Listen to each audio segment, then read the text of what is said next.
Winter in Nelson Mandela Bay is for getting out and not staying in. Get outdoors on a green flag hiking trail or go for a game drive at one of 15 private reserves right at our doorstep. Hit the beach or get on board with a whale watching cruise. Explore the historical hearts of our city or come vibe with the locals on a township tour. There's so much to discover. Find Nelson Mandela Bay, South Africa on Facebook or visit nmbt.co.za. Nelson Mandela Bay, your winter and our summer destination. Thulasizwe Simelane on the Morning Brief. All right, weekdays, Monday to Friday, 6 to 9 a.m. These were the words you were meant to hear. The entire exercise was done by the independent panel that was appointed by the minister. However, it's very important for me to also register that they do that in voluntary basis. They do not claim for exercising this responsibility on behalf of the minister, and those people are highly profiled. Well, that was the Higher Education Minister, Nobuhle Nkabane, addressing the Higher Education Portfolio Committee on the 30th of May. Well, those words don't seem to have aged well for her, and in fact have landed her in a spot of bother as far as her accountability to Parliament goes.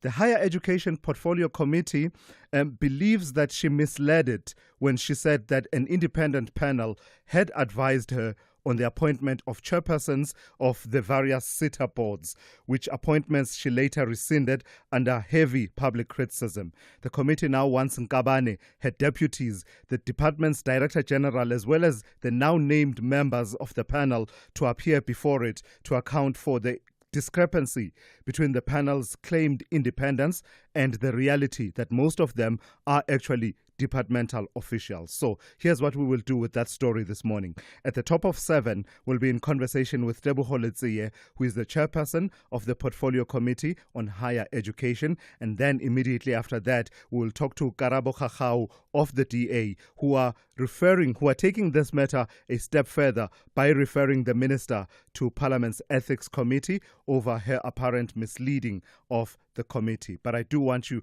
to also weigh in on this conversation. What do you think?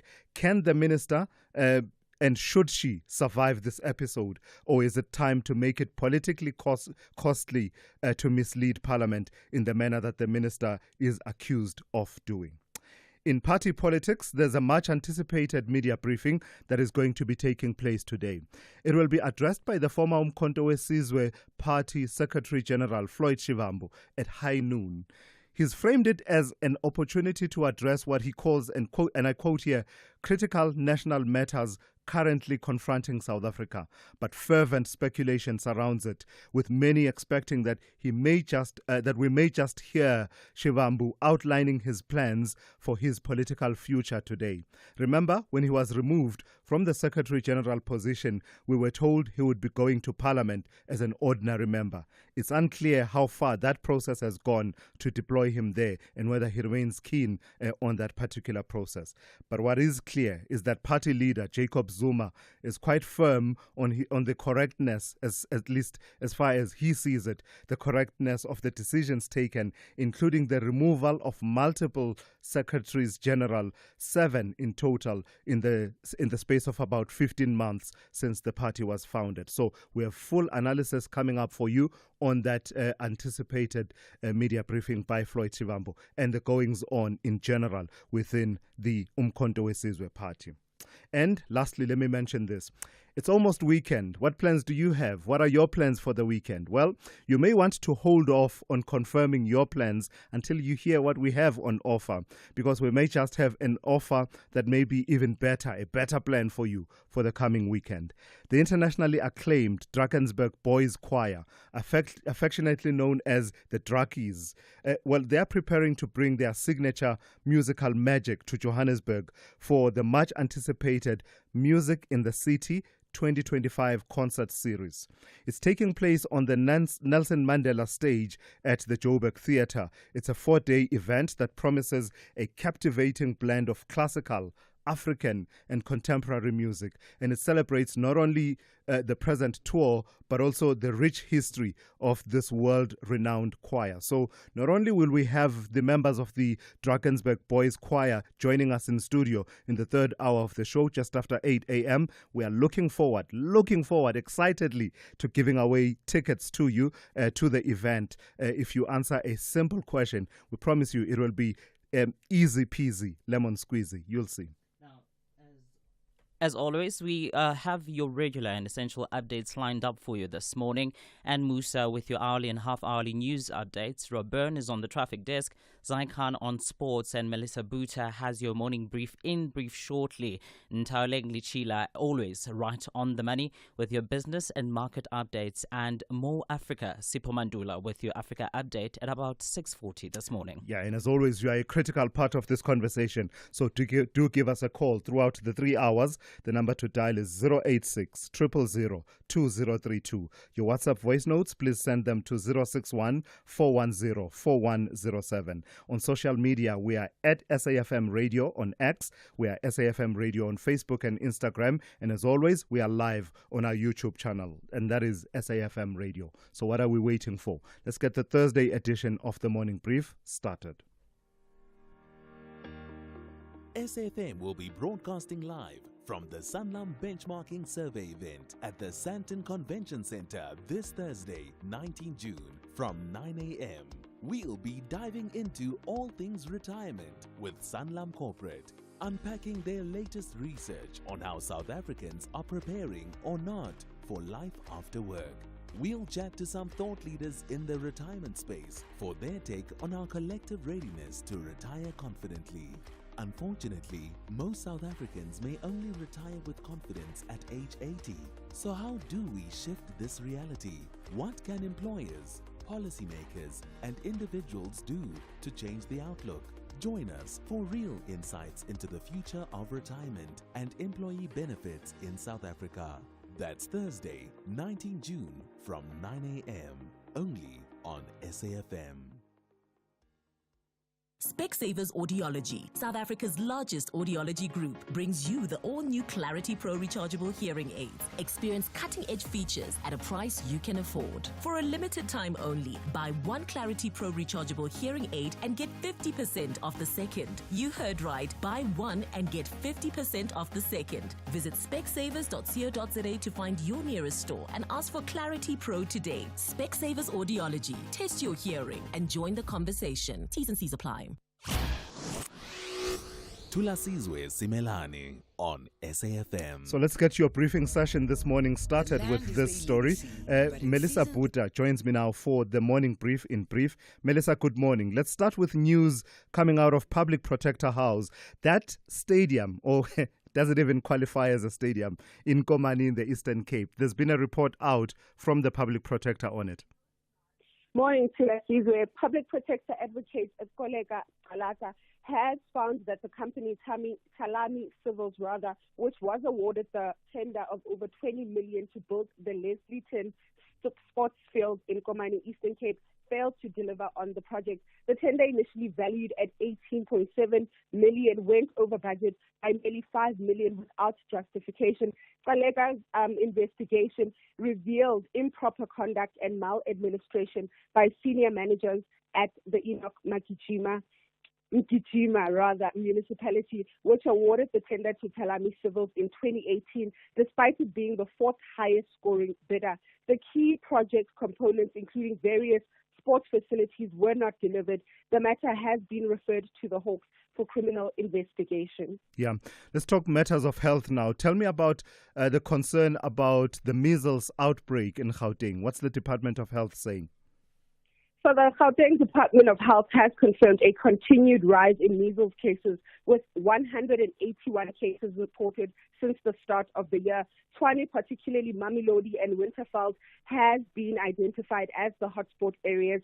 In response, a province-wide vaccination campaign has been launched, offering measles rubella booster doses to all age groups, regardless of prior vaccination status. The outbreak highlights a significant immunity gap, especially amongst unvaccinated or particularly vaccinated children. And if the lawyers for the people now convicted for the disappearance of Jocelyn Smith have anything to do with it, the judgment of Judge Nathan Erasmus and their sentencing may not be the final word on the matter. Tell me about what they're trying to do now. Yes, so this is an interesting one. Lawyers for Kelly Smith and the two other co-accused convicted in the case of missing 6-year-old Jocelyn Smith have filed notices to appeal their life sentences and convictions for kidnapping and human trafficking. The trio, now in their third week of imprisonment, were sentenced by Judge Nathan Erasmus to life plus an additional 10 years. The NPA has confirmed receipt of the appeal notices and is awaiting a date for the hearing. All right, let's see how that plays itself out. That's Melissa Puta there with the morning brief in brief for this Thursday morning. Thulasizwe Simelane on the morning brief. Weekdays, Monday to Friday, 6 to 9 a.m. Let's also get your day started with your weather update. Let's start with two warnings. The first one is a yellow level 2 warning. It says damaging waves resulting in difficulty in navigation at sea, as well as coastal users being swept off rocks. That is expected along the coast between Saldanha Bay and Plettenberg Bay, and those conditions continuing until Saturday morning. Yellow level 1 warning. It says damaging waves resulting in difficulty in navigation at sea, localized disruption to ports or harbors, and beachfront activities. That is expected along the coast between Plettenberg Bay and Port Alfred. The rest of your weather looks like this. Pretoria will be fine with a minimum of 7 and a maximum of 22. Johannesburg, fine 6 to 21. Mbombela will be partly cloudy with a minimum of 9 and a maximum of 22. Polokwane, fine 11 to 23. Mahikeng, fine 5 to 22. Bloemfontein will be fine 1 to 18. Kimberley will have morning fog patches, otherwise fine 1 to 19. Uppington will have morning fog patches, otherwise fine with a minimum of 2 and a maximum of 19. Cape Town will be cloudy with isolated showers and rain from late morning with a minimum of 11 and a maximum of 16. George, partly cloudy, 10 to 17. Gqeberha will be partly cloudy, becoming fine in the afternoon, 10 to 20. East London, fine, 11 to 20. Durban will be cloudy with isolated showers and rain, becoming fine by late afternoon with a minimum of 12 and a maximum of 24. Richards Bay will be cloudy with isolated showers and rain, becoming fine by late afternoon with a minimum of 15 and a maximum of 22. And lastly, Pietermaritzburg will have morning and evening fog patches, otherwise cloudy with isolated showers and rain, becoming partly cloudy in the afternoon with a minimum of 5 and a maximum of 19. The land is their legacy, but in season 3 of Yellowstone, that legacy is under fire. Kevin Costner returns as John Dutton, fighting to protect his ranch, his family, and everything that can't be bought. More enemies, deeper betrayal, and the battle for the West, it's only just begun. Yellowstone Season 3. This land was won with blood, and it'll take more to keep it. Saturdays at 9:30. Starts 24 May, only on S3. Open up. SAFM values your views. Be an active citizen. All right, let's get to the story now. I may do it, I may not do it. Nobody knows what I'm going to do. Not exactly the kind of clarity many were hoping for from the President of the United States on the question of whether or not his country is on the verge of entering the latest bout of the conflict between Israel and Iran by launching strikes on the Islamic Republic or its nuclear sites. But that's exactly the kind of ambiguity that is coming from the American President, Donald Trump. The question of the imminence or otherwise of American involvement in the conflict has been fueled by Trump's oscillation from initially stating categorically that his country had nothing to do with Israel's initial attack on Iran, to him fueling speculation by ordering residents of the Iranian capital, Tehran, to evacuate the city. And then there's his position on the possibility of assassinating the Iranian supreme leader, which has gone from a reported veto against Israel's plan to kill Ayatollah Khamenei to Trump now saying the US knows exactly where he is and he is an easy target but won't be killed for now. So let's speak to Professor Abel Esterhuizen, who is a member of the Department of Strategic Studies in the Faculty of Military Science, and that is at Stellenbosch University. Prof, good morning and thank you for your time once again. Are you able to make heads or tails of what the American position is on whether or not they will be entering this conflict? No, I think the one thing we should not do is to listen to Donald Trump. As you've rightly indicated, what we hear from him is not really give us any indication. For me, I think there's three critical issues here. I have no doubt in my mind that the objectives of the United States is aligned with that of Israel in making sure that Iran don't get hold of nuclear weapons. I think that's important. But in the last couple of days, I think two critical indicators. The one is the fact that the Americans are bringing rather big weaponry, shifting weaponry towards the Gulf area. I think that's a very important indicator. And the second important indicator is the fact that the Americans started talking to Pakistan about using Pakistani territory for entry into Iraq.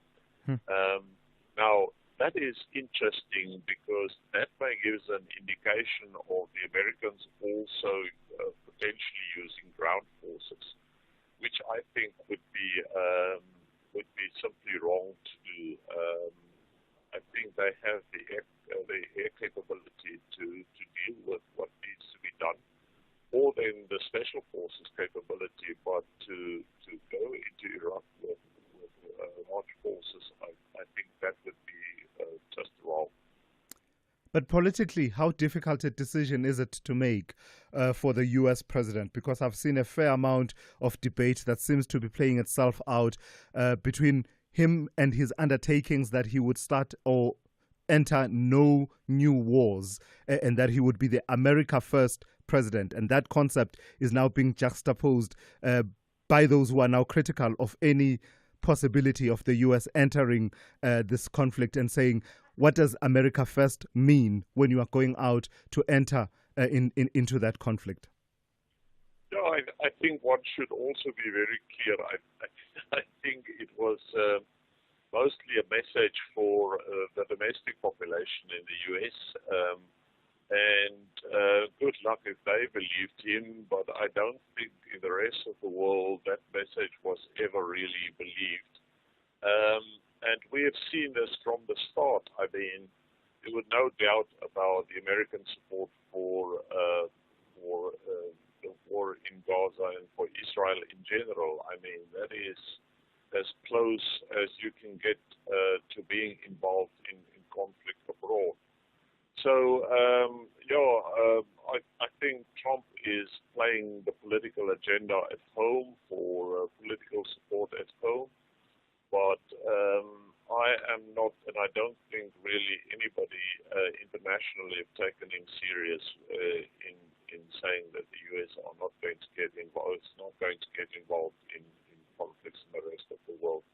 And this was clearly demonstrated in Israel already. And lastly, Prof, what have you made of the ongoing debate about how the strikes by Israel and the retaliation by Iran and the ongoing conflict has now really sharply raised the question of nuclear proliferation and really brought the question of whether or not Iran was any closer to developing a nuclear weapon. We've been hearing, for example, from the likes of the IAEA, the body that monitors, nuclear proliferation, whose head, Rafael Grossi, told Sky News, and this is a quote, "We came to the conclusion we could not affirm there is any systematic effort in Iran at the moment to manufacture a nuclear weapon." That being now compared to Israel's believed nuclear capability, which we are told has never been declared. What have you made of that debate? Well, it's an interesting debate. There's two issues for me that I would put on the table as questions. The one was the international nuclear agency that have come out in the week before Israel's attack, and for the first time asking questions about the Iranian nuclear capability. I think that's quite a good indication. And then secondly, from an intelligence perspective, if I have to trust an intelligence agency in the world, I think the Israeli intelligence services have built up a reputation for themselves for being quite accurate. And I think we have seen the demonstration thereof again with Israel's operation in Iran. So I think the Israeli intelligence was perhaps, if I have to trust an intelligence agency, and I have a choice between the International Nuclear Agency and Israel, I'll definitely trust Israel's intelligence. We won't know, and it's a question that is hanging in the air for all practical purposes. All right, I've got to thank you for your time once again. That's Professor Abel Esterhuizen, who is a member of the Department of Strategic Studies that is at Stellenbosch University. This is SAFM Sport with Zai Khan. Good morning. Let's start with the Proteas men. They're back home as the World Test champions, defeating Australia by that 5 wickets. Sports Minister Gayton McKenzie calling the skipper Themba Bavuma Lord Bavuma and defending him against critics. You know, when you win, people forget what he said about you when you were not winning. There was a lot of unfair criticism against our captain. And I want to say to you, Themba, this country is truly rich because you are a citizen of this country. And I want to apologize on behalf of every dumb critic in South Africa that used to go for Themba. I'm now releasing them because they can't praise him. So, Themba, I want to apologize on behalf of everyone that spoke nonsense about you. Soccer action. Real Madrid labelled to a 1-1 draw against Al Hilal at the Club World Cup as Xabi Alonso's managerial debut for the 15-time European champions delivered some flashes of promise. Elsewhere, Manchester City kicked off their Club World Cup campaign with a 2-0 win over Wydad Casablanca, which was only marred by Rico Lewis's late red card. And Mamelodi Sundowns midfielder Marcelo Allender believes that they now have a strong chance of progressing past the group stages. Following their 1-0 win over Ulsan HD, the Brazilians are log leaders going into the second round of matches against Borussia Dortmund. That's incredible. But don't mean nothing. We need play to win more. We need win or draw the next 2 games. And finally, tennis action. The Canadian 5th seed Leylah Fernandez cruised to the quarterfinals of the Nottingham Open with a 6-3, 6-4 win over Spain's Cristina Busca. And that's your sport. We'll serve up more. Top of the hour. I'm Zai Khan. Good morning, I'm Anne Musa. In the headlines, the provincial day of mourning for victims of the devastating storm that hit the Eastern Cape last week is set to start at 11 o'clock this morning at the King Sabata Dalindyebo TVET College in Mthatha. The latest death toll is at 92.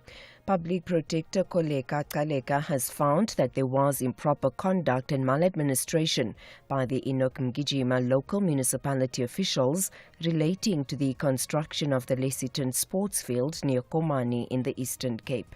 And some economists are optimistic that the consumer price inflation in South Africa will remain low despite uncertainty around global developments. I'll have details on these and other stories at 7.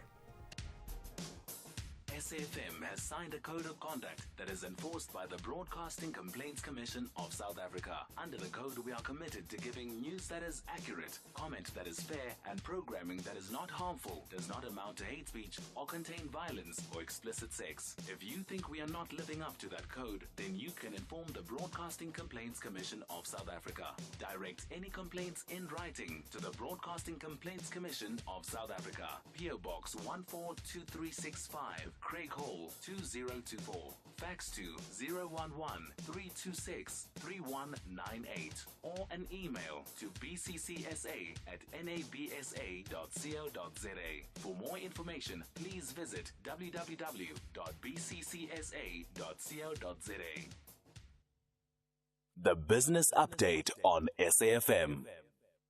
All right, let's go straight to Ndawling for the first update of the morning. Ndawling, good morning. Tell me about the Fed and the decision that they've taken on rates. Morning, Thulas. Now, Fed Chair Jerome Powell and his team of policymakers stood pat on rates yet again, maintaining the key borrowing rate between 4.25 and 4.5%, where it has been since December. Now, despite expectations of higher inflation and slower economic growth, the committee is still pegging in 2 rate cuts by the end of 2025. However, the expected future rate cuts for next year and 2027 were reduced with a projected 4 cuts or a full percentage point, bringing the Fed funds rate to around 3.4% in 2027. Meanwhile, the Fed's economic projections indicate a slowdown in growth, with GDP expected to expand by 1.4% this year from 1.7%, which was forecast at the previous meeting. Inflation, in the meantime, is projected to hit 3%, with core PCI at 3.1%, both up 0.3 percentage points from the previous forecast. Unemployment, in the meantime, the rate is expected to rise to 4.5%, up 0.1 percentage point from the previous forecast and 0.3 percentage point above the current level.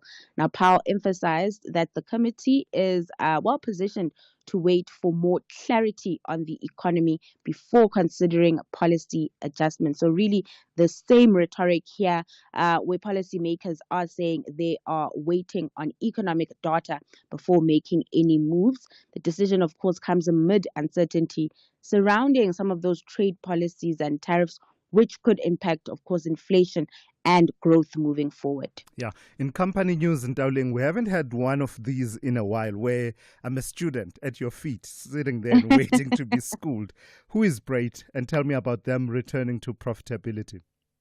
So Bright is a local investment company. They actually hold a big stake in Virgin Active, the gyms, and they also hold a stake in consumer goods manufacturer Premier. They've, of course, reported a return into profitability. This turnaround was driven by strong operational performances from its key portfolio companies, Virgin Active and Premier. Virgin Active delivered a 13% increase in revenue, driven by membership growth and improved pricing, while earnings rose by 45%.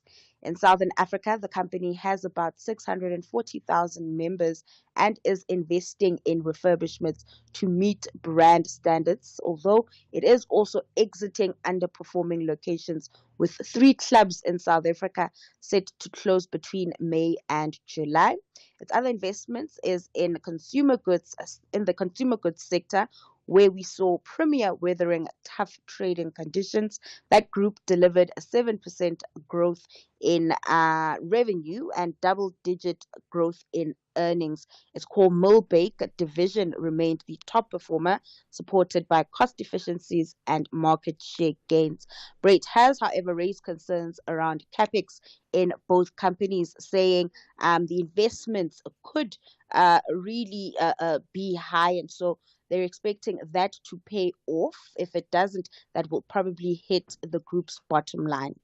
All right, no. I may not have known who Brait are, but I do know a thing or two about, if I'm correct, about the foundings and the foundations of Virgin Active in South Africa. If I remember correctly, and the history scholars will correct me if I'm wrong, I think it was at the intervention of the late former President Nelson Mandela, who had a conversation with Richard Branson. The Health Racqueton Club, I'm told, was closing at that time.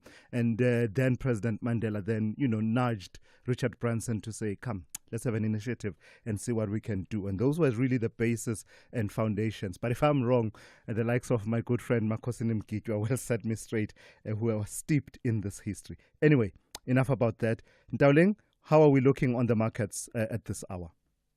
So sentiment is still downbeat to us, with markets closing mostly in the red again after the Fed stood its ground, saying it's in no hurry to cut rates. We saw those U.S. markets mostly in negative territory.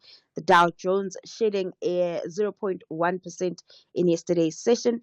Local markets trading in the opposite direction, with the All Share gaining 0.35%. Markets here at home really benefiting from that upbeat inflation print, as well as a jump in gold prices. Currency markets, however, shrugging off the positive sentiment here at home, with developments in the Middle East weighing on emerging market currencies. The rand is at 18.05 to the greenback this morning. Lastly, in Asia, stocks are in the red following the mixed cues from Wall Street overnight, amid ongoing conflict, of course, in Israel and Iran, as they continue to attack each other for the 7th consecutive day.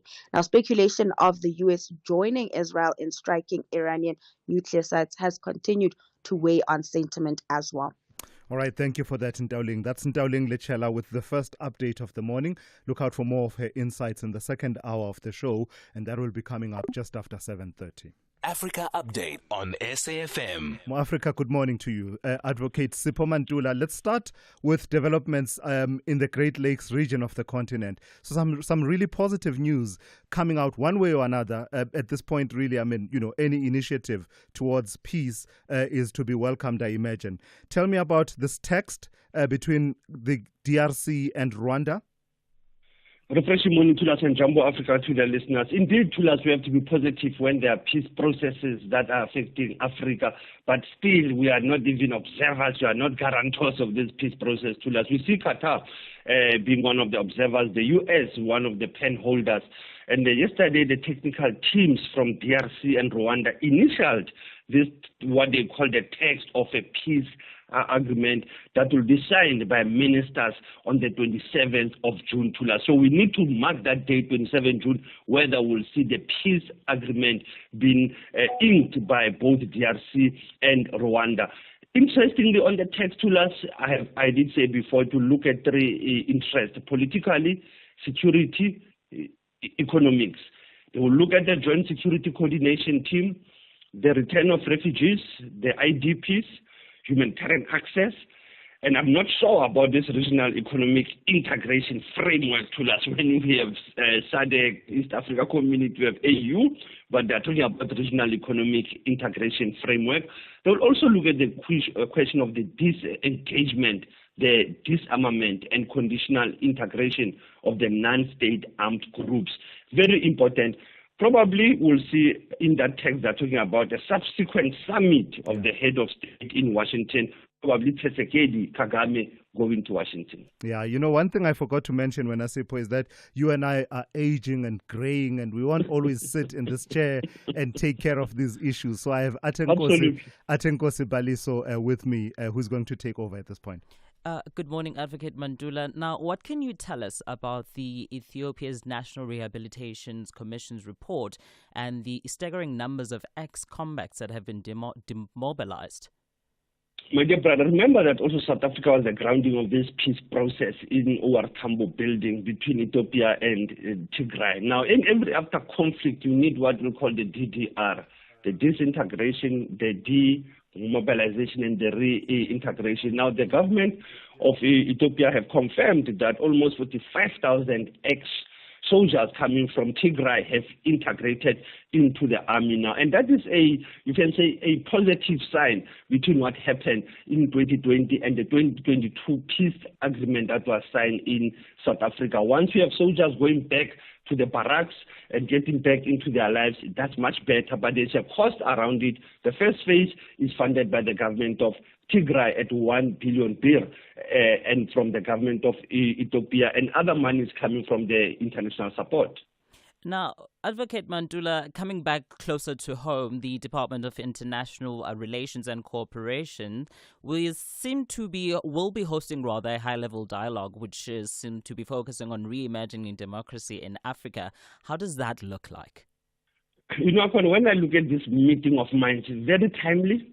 But you look at the engagement when they are saying they want to look at the global south. What are the experiences of democracy in Africa? And you'll understand that when you want to pick democracy, you'll always look at the Berlin Conference, you'll look at the 1960 project, we'll look at the current democratic gains that we see in the broader continent. So the Minister of International Relations, led by the Deputy Minister Thandi Moraka, will be the one opening this session today in Tshwane. And I think some of the key issues that they will have to deal with, you will understand that you will have members of parliament, you will have electoral bodies, national institutions, regional economic bodies. But I think it is important for the youth of this country to understand that international relations also matters to the young people, that they need to understand that when the ministry engages today with the global partners, when we have to redefine democracy, simple things that what are the benefits and the gains of democracy. If we can't see, we can't smell them, we can't feel them. All right, Sipho, let's go to your historical archives. When I see you going back all the way to years like 1932, I know that you're going to the back of your shelves, you're dusting up books because you're about to school us. Take me to 19 June 1932. What happened? It's almost 93 years ago when an African prolific writer, a linguist, a translator, the first Secretary General of the then South African Native National Congress, now the African National Congress, Tekiso Solomon Plaatje, who passed away in Gauteng province in Mansfield, Thulas, during his visit away from Kimberley. He was almost 55 years old. And I think what is important about this elder Thulas is that, as you know, on the eve of it, tomorrow you will recall what he said in 1913 about awaking on Friday morning, and he found himself not actually a slave, but a pariah in the land of his birth. And when you look at his tombstone, Thulas, 90 years ago, in his tombstone, when you go to the grave in in Kimberley, you'll find that they have inscripted these words with, we thank thee, Lord, for lending so rare a flower to bless our lives. And ikhuze morolong, mudiredi wa Afrika. In a transliterated way, to just say, rest in peace, Morolong, a servant of Africa. 1998, National Monument was set up by the government of Northern Cape. So that's the history to us, coming from Thabo Mbeki, 83, 93 years now of Solomon Tekiso Wakaplaki. Very important archives. Asante sana Thulas, as was leading a conversation, SFM observing the Soweto uprising man. All right, Sipho, thank you for that. That's Sipho Mantula there with your Africa update for this morning. Honey, what are you doing? I'm stretching for tonight. I thought you're not dancing at bachelorette parties anymore. Baby, we need the money to put Johnny through matric mos. And what's the police uniform for? The clients feel safer when I wear it. No, man, just sell your bucky to We Buy Cars. They give the best prices and they pay you within minutes. Okay, but can I just go and dance one more time, please? You know how much I love it. No, the buyer's already on his way here. Wow, okay. Strapped for cash? Just sell your vehicle to We Buy Cars. The easiest way to sell your car by far. The Rockets want to take full control of 90 minutes. Meanwhile, First Touch ladies want to transition quick with First Touch football. This is the Hollywood Bet Super League.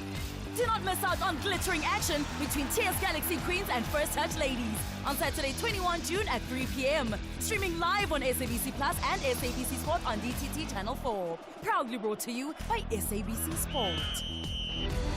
For the love of the game.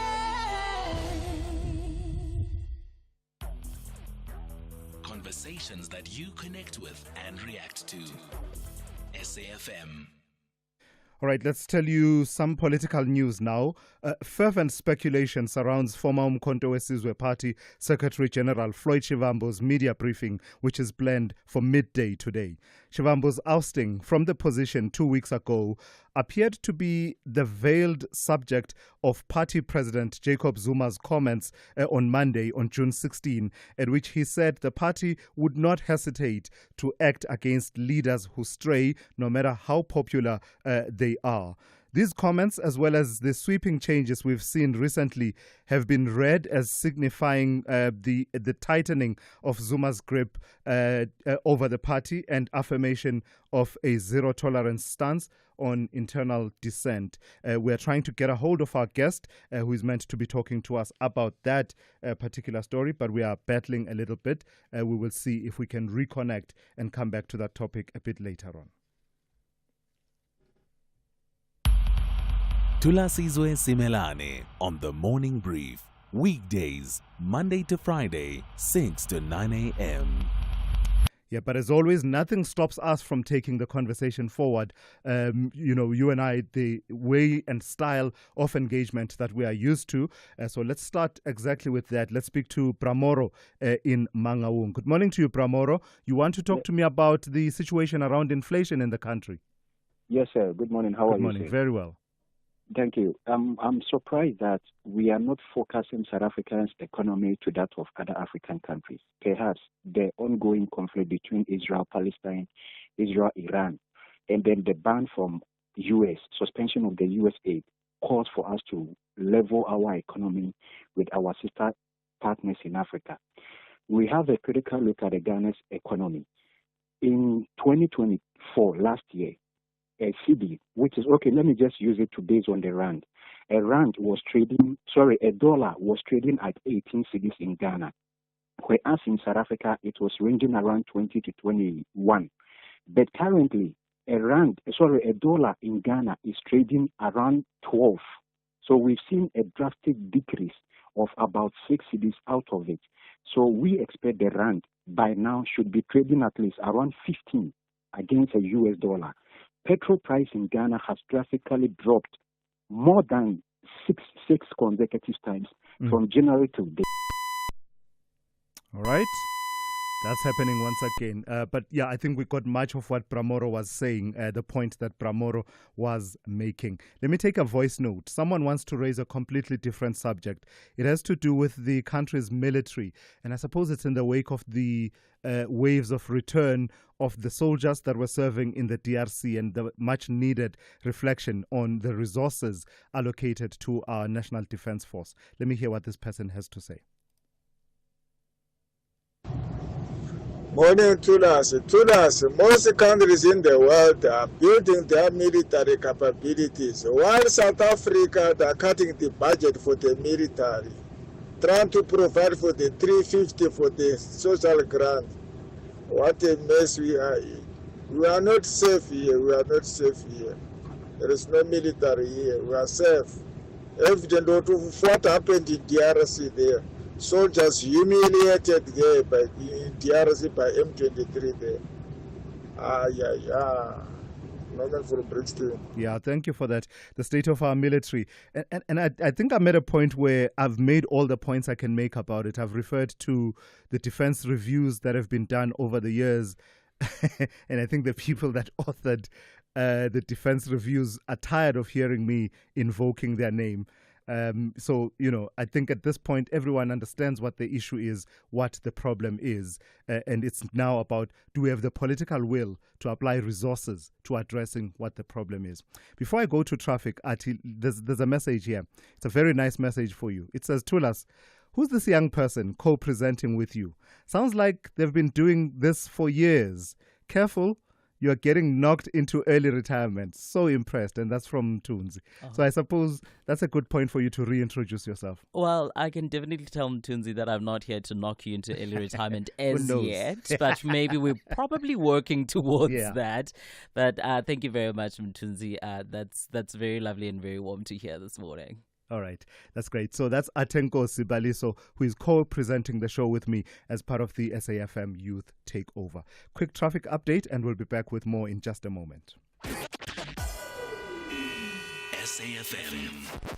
Guiding you through the rush hour traffic. Traffic headlines look like this morning. Joburg's Mike 1 and M2 route into the Crown under some real pressure. There's been a crash up by Carr Street, bottom of the double-decker. So Mike 1 from Ormonde, M2 from Joe Slovo, very heavy traffic getting through Crown and up through that double-decker section. N12, for no apparent reason, probably a breakdown or something, it's very slow this morning from Benoni through to Boksburg. Delays right through to about Rondebolt Road. And a crash on the side of the N1 South before Olifantsfontein means backlog this morning from Old Joburg Road as you pick up that run down through Centurion into Midrand.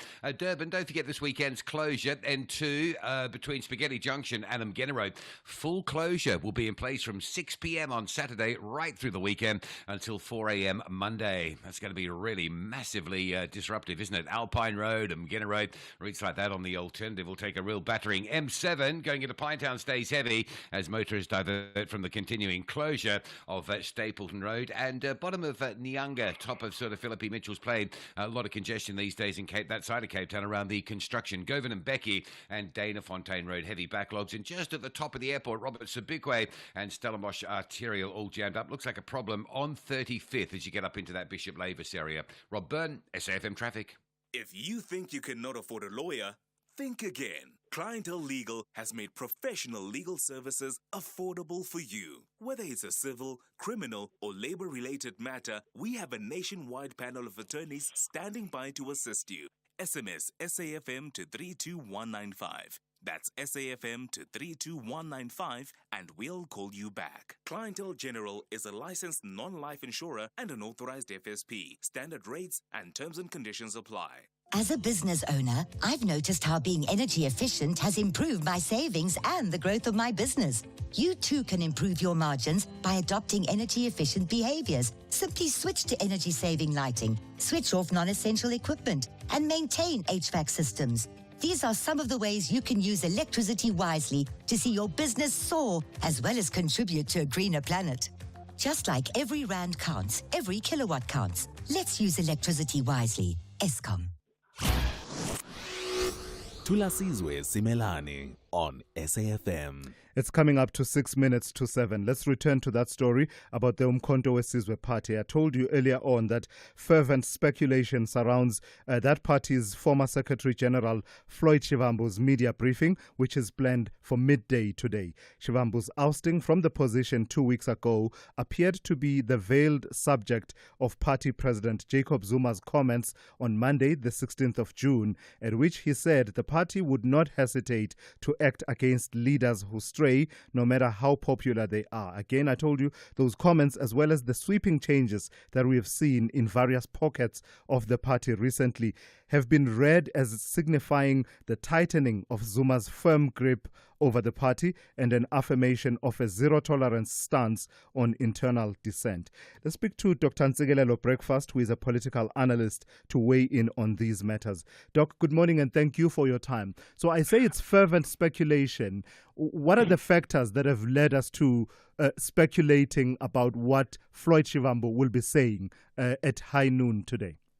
Well, I would narrow down the focus from 7 maybe into 3 or 2 possibilities. I think the writing is on the wall that Floyd this afternoon will be dropping a bombshell. I think the speech by Msholozi on Monday did not sit well with him. I mean, I don't think that that's how, as a father, you reprimand a son in public. So I think that speech could have been softened. I think Zuma, took a swipe at him in a very hard way. So I don't think that he is going to stand that. So my prediction is that he's going to walk out of the party. He's going to announce that he's leaving the party. But I don't think that he will go back to the EFF, nor will he go back to the ANC. So then which leaves us with one a way out, which is establishing his own political party, in my view, or just leave politics, which is unlikely. And what are the implications for the stability of the party? We've seen the changes being rung, saying earlier on. I mean, you saw, for instance, the changes being made to the chief whippery to the whippery in Parliament and other pockets in the party. At what point does this party attain the much needed stability for it to be able to build on its impressive performance at the elections? Just to be fair and square, I think the party has done very well in terms of electoral politics. I mean, the party, in terms of the line-up of leading political parties in this country, it is occupying number 3. Which is a big deal. So I think the party needs to tap itself on the back for a good job well done. But the biggest threat to the party, which is posing a danger, is the fact that decision-making revolves around the personality of Jacob Zuma. You see, I don't know what is this hesitancy to hold a conference and institutionalize a democracy, because most of these decisions, let's face it, they are made in private by Jacob Zuma and imposed to the rank and file, and everyone is expected to abide by them, which is undemocratic. So that is the biggest threat, which means that if something, God forbid, if something can happen to Zuma, it means that the party will collapse. Just back on the options that are on the table for the former Secretary General, Floyd Shivambu, was it always going to be a difficult working relationship, given the water that had passed under the bridge when they wore different colors at different points in recent political history, Jacob Zuma and Floyd Shivambu? Right, I seem to have lost Professor Ntsikelelo breakfast there. I don't know what happened, but yeah, those were the views there of Professor Ntsikelelo breakfast ahead of that much anticipated media briefing that will be addressed by Floyd Shivambu. So a lot of people speculating about what you will hear. Also, I've seen some people framing it as part of the differences being likely to be framed along the lines of ideological and policy differences. The MK party recently coming under scrutiny for its position, for instance, on the issue of Morocco and how that compares with the African National Congress and their position on Morocco and Western Sahara. The ANC stands with Western Sahara, whereas it would seem from recent reportage, I must say I've not checked on this for myself, but recent reportage suggesting that the MK party may actually be recognizing Morocco's authority over Western Sahara. I've seen that kind of commentary that says you may expect to hear one or two of those things that say it's not just about personalities, it is about fundamental differences around issues of policy and ideology. So I guess you and I will have to wait and see what comes out. I'm calling it at high noon when Floyd Shivambu addresses the media. Call Thulasizwe now, 086 000 2032. All right, Ati, more of your, let's call it fan mail. Let me play this voice note from someone who wants to reflect on your co-anchoring this morning. Good morning, Dr. Thulas. Dr. Thulas, please let the young man properly introduce himself. We want to know who is he, what does he do, where is he from. Let him introduce himself properly so that we keep in touch with him and, understand what does he do. Which field is he in? The guy has got a beautiful voice, Dr. Thulas. Thank you for that. I really love that. So I tell you what we will do. We'll take the news. The second hour, the first half hour is jam-packed, and we'll come back and get straight into the news of the day. And then a bit later on, Ati will do a proper introduction. But for now, let's head on over to N. Musa with the latest news. Outsurance will go out of their way to try and save you money on your car insurance. If they can't, ask for 500 Rand. SMS out to 30754. Now that's good news.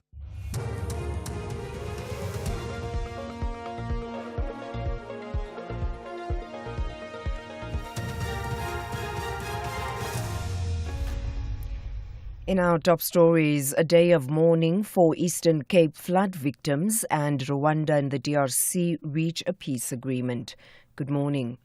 The provincial day of mourning for victims of the devastating storm that hit the Eastern Cape last week is set to start at 11 o'clock this morning at the King Sabata Dalindyebo TVET College in Umtata. The latest death toll is at 92. More than 4,300 people are homeless in the wake of the flooding. Meanwhile, the Eastern Cape government is still urging the public to report any missing persons to assist in the ongoing recovery efforts. The provincial spokesperson, Kuselwa Ranki. 5 bodies remain unidentified. The provincial government is still urging members of the public to report any missing persons at their nearest police station to assist the ongoing recovery efforts. Public Protector Koleka Kaleka has found there was improper conduct and maladministration by the Enoch Mgijima local municipality officials relating to the construction of the Lacyton sports field near Komani in the Eastern Cape.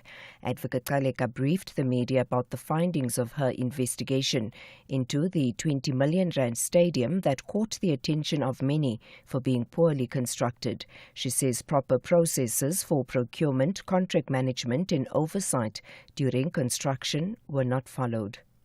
And in this instance, it was senior officials who are qualified in the respective areas, finance, supply chain management, the municipal manager, who should ensure that they execute this power in the best interest of the people, and they didn't do so. Not just only in the procurement process, but it furthered into the management of the contract, paying out large sums of money, multiple millions of rands, without due diligence. The High Court in Pretoria is today expected to hear feedback on the dental examination of accused number 3 Mtobisi Ngube in the Senzomehiwa murder trial. Ngube and 4 others are on trial for the 2014 murder of the Bafana captain. On Tuesday, Judge Rata Mokhetleng ruled in favor of the application by the defense for Ngube to undergo a dental examination. However, Ngube has asked to be examined by a private dental surgeon, citing his lack of confidence in the state processes. Paul Magubane reports. The request for the dental examination is an attempt for the defense to dispel the state's case that Mngube had a gold tooth in 2014, as described by some witnesses. Defense counsel Charles Mnisi argued that a dental examination would lead to a fair trial for accused number 3, Mngube. Advocate Mnisi also submitted that the examination will prevent wrongful convictions. While Judge Mokhetleng ruled that he can be examined, Advocate Mnisi, however, asked for a private dental practitioner. Some economists are optimistic the consumer price inflation in South Africa will remain low despite uncertainty around global developments. Stats SA says inflation held steady at 2.8% in May after rising marginally in April, up from 2.7% the previous month. The food and non-alcoholic beverages category was the only one contributing to the 0.2% monthly increase to the CPI. Economist David Ruot notes the overall inflation print has been low for some months now, contributing to a fall in inflation expectations. But more importantly, perhaps, is that since inflation has been around 3% for quite a long period of time now is perhaps the time for the Minister of Finance to reduce the inflation targets, move away from the 3 to 6% band. Don't even set the inflation target at 4.5%, but set it at 3%. Now is that absolute wonderful opportunity to change the inflation targets, to change it to 3% in line with what the Reserve Bank would like to see inflation targets to be. And finally, Rwanda and the Democratic Republic of Congo say they've reached a draft agreement to end years of on and off conflict. The breakthrough came at talks mediated by the United States. The BBC's Julian Bedford has the details. This appears to be one peace deal where President Trump has succeeded. His envoy, the father of Mr. Trump's son-in-law, has done what regional powers and the United Nations have failed to do: end a seemingly intractable conflict that's claimed tens, possibly hundreds of thousands of lives and displaced millions. At its heart is the struggle for eastern Congo's rich mineral resources. The two parties have agreed to respect territorial integrity and forswear hostilities. Previous peace deals have held for months or years, but never permanently. Recapping the top story, the provincial day of mourning for victims of the devastating storm that hit the Eastern Cape last week is set to start at 11 o'clock this morning at the King Sabata Dalindyebo TVET College in Mthatha. The latest death toll is at 92. For SAFM News, I am Anne Musa. Those were the top stories for this hour. Don't miss out on a possible car insurance saving. SMS out to 30754 for a quote. Outsurance, where you always get something out. This just in, a 38-year-old man named Tabang is a real Outsurance client who switched and now saves an unbelievable 363 Rand a month on his 2018 Toyota Corolla 1.6. That's 363 Rand more money in his pocket every month. Get a quote today and see how much Outsurance could save you on your car insurance. Call 08600 60,000 or visit outsurance.co.za. You always get something out. A licensed insurer and FSP. T's, C's and information online. A very good morning to you. In your SFM sports headlines, it's cricket. The Proteas Test Kings are back home and they say they haven't peaked yet. We'll also bring you news from the Mamelodi Sundowns camp. They're now switching their focus when it comes to their next match, and we'll bring you the details just before 7:30. SAFM, guiding you through the rush hour traffic. Good morning, Thursday. Headlines, traffic-wise. The Mike 1 M2 routes through the crowd interchange. There's some real pressure. There's a crash on the Mike 1 North double-decker section by Car Street. Traffic's heavily backed up coming from Ormonde, and the M2 from Joe Slovo Drive all backed up as well. Malabongwe Drive from the sort of Northwold, Sharonley area across the highway to Stratham Park. Randburg bound, that's heavy. And the R21 starting to queue, leaving the airport on your way to Pretoria up to the roadworks around the Bupsfontein road through towards Tembisa. Crash on the side of the N1 south at Olifantsfontein, so slow coming through from Old Joburg Road. Durban, crash on the N2 northbound near the cement factory. Heavy coming in from Chatsworth side on your way up towards the M7. At N2 north really backlogging. The M7 into Pinetown's heavy with the continuing closure of Stapleton Road, and the M4 leaving Mhlanga heading towards Durban down towards Virginia Airport. That's quite tight this morning as well. Cape Town, N2 inbound from the airport all the way through to Mowbray Main Road's quite heavy, and a lot of congestion just the top end of the airport. Robert Sobukwe, Stellenbosch Arterial, 35th Avenue. A lot of congestion impacting multiple routes there. With your traffic update, I'm Rob Byrne.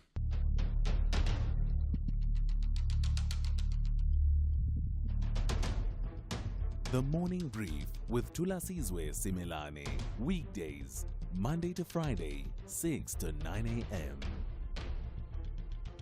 The Morning Brief with Thulasizwe Simelane. Weekdays, Monday to Friday, 6 to 9 a.m. 9 minutes after 7 on this Thursday. It is great to be in your company. This is the Morning Brief on SAFM. I'm Thulasizwe Simelane. As I've been saying, for a change, it is so great to not be alone. 3 hours is really a long time to do by yourself. I'm joined by my co-anchor for the day. It's part of the SAFM Youth Takeover.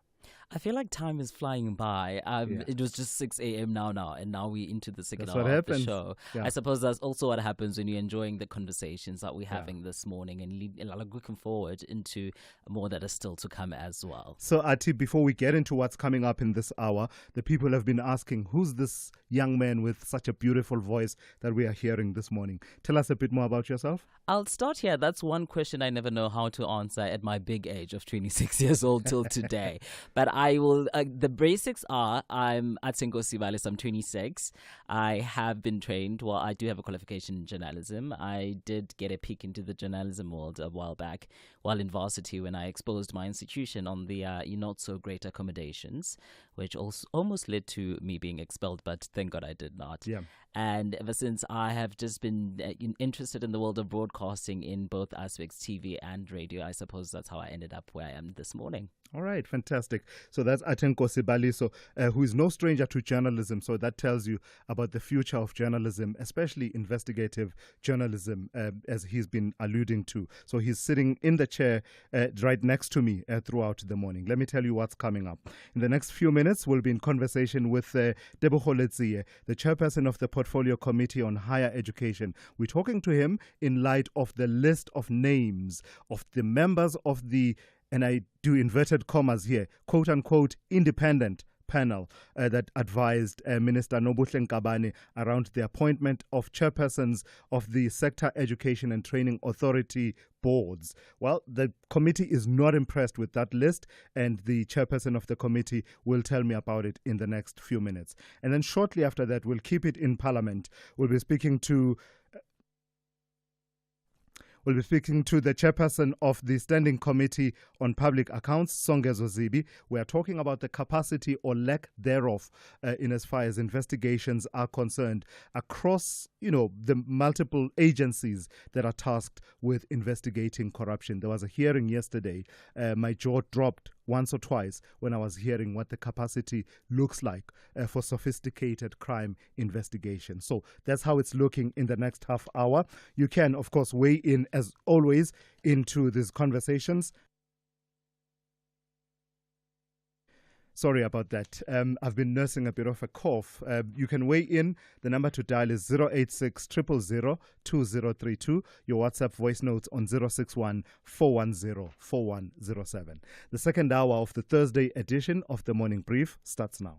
What counts in life is not the mere fact that we have lived. It is what difference we have made in the lives of others. These words by Nelson Mandela inspire us at Habitat for Humanity. With the help of various partners, including volunteers, corporates, communities, and government, we have built homes with more than 650 vulnerable families in South Africa, giving them hope and new beginnings. You too can make a difference. Partner today with habitat.org.za and join us in building a South Africa where everybody has an adequate place to live in. Together, we can change lives. This is an SABC-supported initiative. For over 40 years, we've stood with the artists, championing the arts in all their forms. Now we unveil the next chapter, the Standard Bank Art Lab, a new gallery space where bold ideas take center stage. Opening with a celebration of tapestry, because like these woven masterpieces, the arts are woven into who we are. Step inside, let the art move you, grow you. Standard Bank, proud Lead B20 sponsor, authorized FSP and registered credit provider.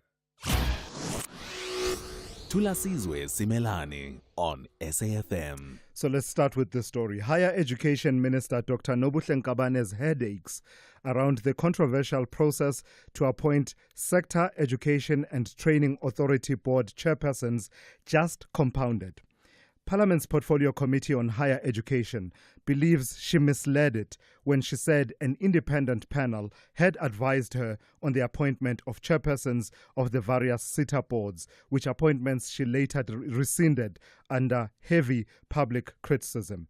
The committee now wants Nkabane, her deputies, the department's Director General, as well as the now named members of the panel to appear before it to account for the discrepancy between the panel's claimed independence and the reality that most of them are actually departmental officials. Let's speak to Tebogo Letsie, the chairperson of Parliament's Portfolio Committee on Higher Education. Good morning to you, and thank you for your time. So initially, the minister was reluctant to provide the names. I mean, it was like pulling teeth watching various members of the committee trying to get the names out of her. And then there was that delay and the missed deadline, and eventually the names were supplied. What about the names supplied is less than satisfactory for you? Good morning to yourself, the listeners of SAFM, and thanks for having us. I think what members, the concerns of members was that on the meeting of the 30th of May 2025, the buzzword that was used in the meeting was that the panel was independent. And the meeting took more than 7 hours discussing the same thing. And when the list was released, members yesterday wanted to understand what was independent about two staff officials from the department. All right. And two... Letsie, can I ask you to just hold on for a second so that we just get a better line, because it does seem that there's a bit of a difficulty with that line too. The chairperson of Parliament's Higher Education Portfolio Committee, and we want you to get the full benefit of that conversation. It's one of those committees that have hit the ground running, hasn't it? in terms of accountability. I mean, it's a fascinating one to watch. And the benefit we have is that many of these processes actually play themselves out on YouTube, and you can always plug in and see the dynamics at play across party lines. I'm always fascinated by this committee. Chair, I believe we have you back. So you were explaining what it is that doesn't sit right with members of your committee about the names released. Yes, I'm sorry. I hope I'm better now. It is much better, yes.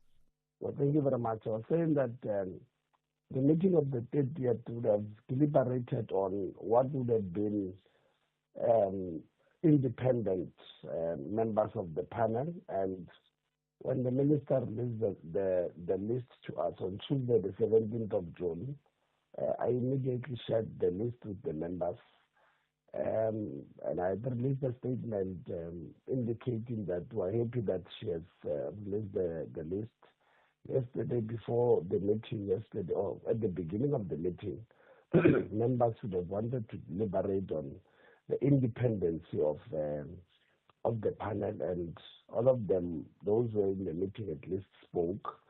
And amongst other things, they've asked that we must, or they resolved that we must ask the minister or the ministry, which is the minister and both the deputies, the director general, and the members of the panel to come before the meeting to explain the roles that they played in the appointment of this particular panel, and those panel members, what would have been their roles. You would have seen that there was a disclaimer next to the name of Advocate Godao that he did not attend any of the meetings, and the concern was then who was chairing these meetings.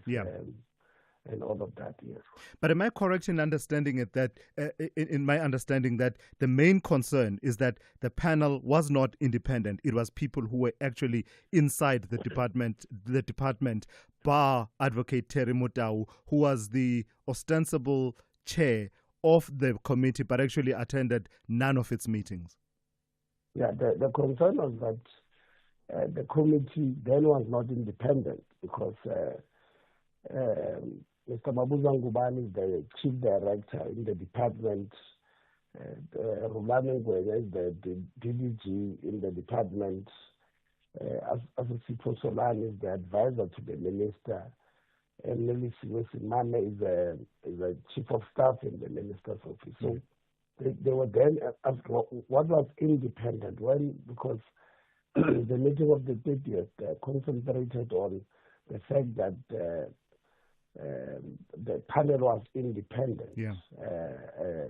So they even went as far as saying they believe the minister lied in Parliament, and we must, as a committee, refer to the ethics committee, open criminal cases, which is something that we really said maybe let's bring them in Parliament, and our team must look at what was said in the meeting of the 30th, so that when you speak to them, they at least were on the same page on what would have been the wrongs or the right that they would have done. All right. We'll be watching with keen interest how it all plays out in the coming days and weeks. Thank you for your time this morning. That's Tebo Holitsi, the chairperson of Parliament's Portfolio Committee on Higher Education.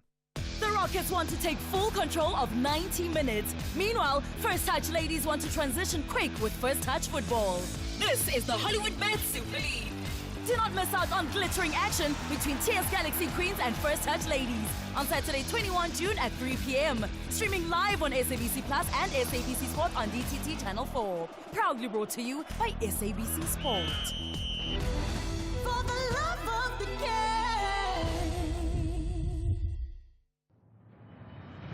In a land scorched by the sun and shaped by time, life refuses to surrender.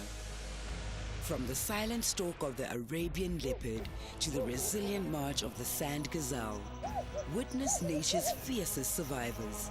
Arabian Inferno, a journey into one of Earth's most extreme habitats where every day is a battle for survival. This is the wild. This is Arabian Inferno.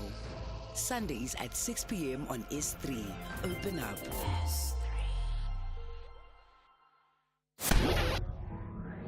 Do great solutions start with good conversation? SAFM, leading the conversations that move us.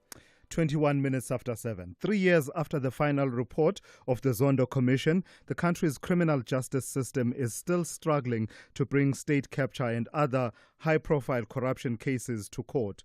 The National Prosecuting Authority, the Hawks, and the Special Investigating Unit faced questions from Parliament's Standing Committee on Public Accounts, that is SCOPA, as MPs voiced frustration over the slow pace of justice. A lack of skills, institutional damage and legal resistance from accused parties emerged as some of the themes that were cited as reasons for the delays. So let's speak to the chairperson of SCOPA, the Public Accounts Standing Committee, Songezo Zibi, who joins me now. Good morning to you, Chair, and thank you for your time. So it was an interesting meeting to also watch the gathering in the same room of the SIU with their own standard of investigation of what they need to prove, the DPCI, the Hawks, as well as the NPA in the same room. What was the overall thread for you that explains, the picture as far as enrollment and prosecution of cases related to state capture as well as other sophisticated corruption schemes?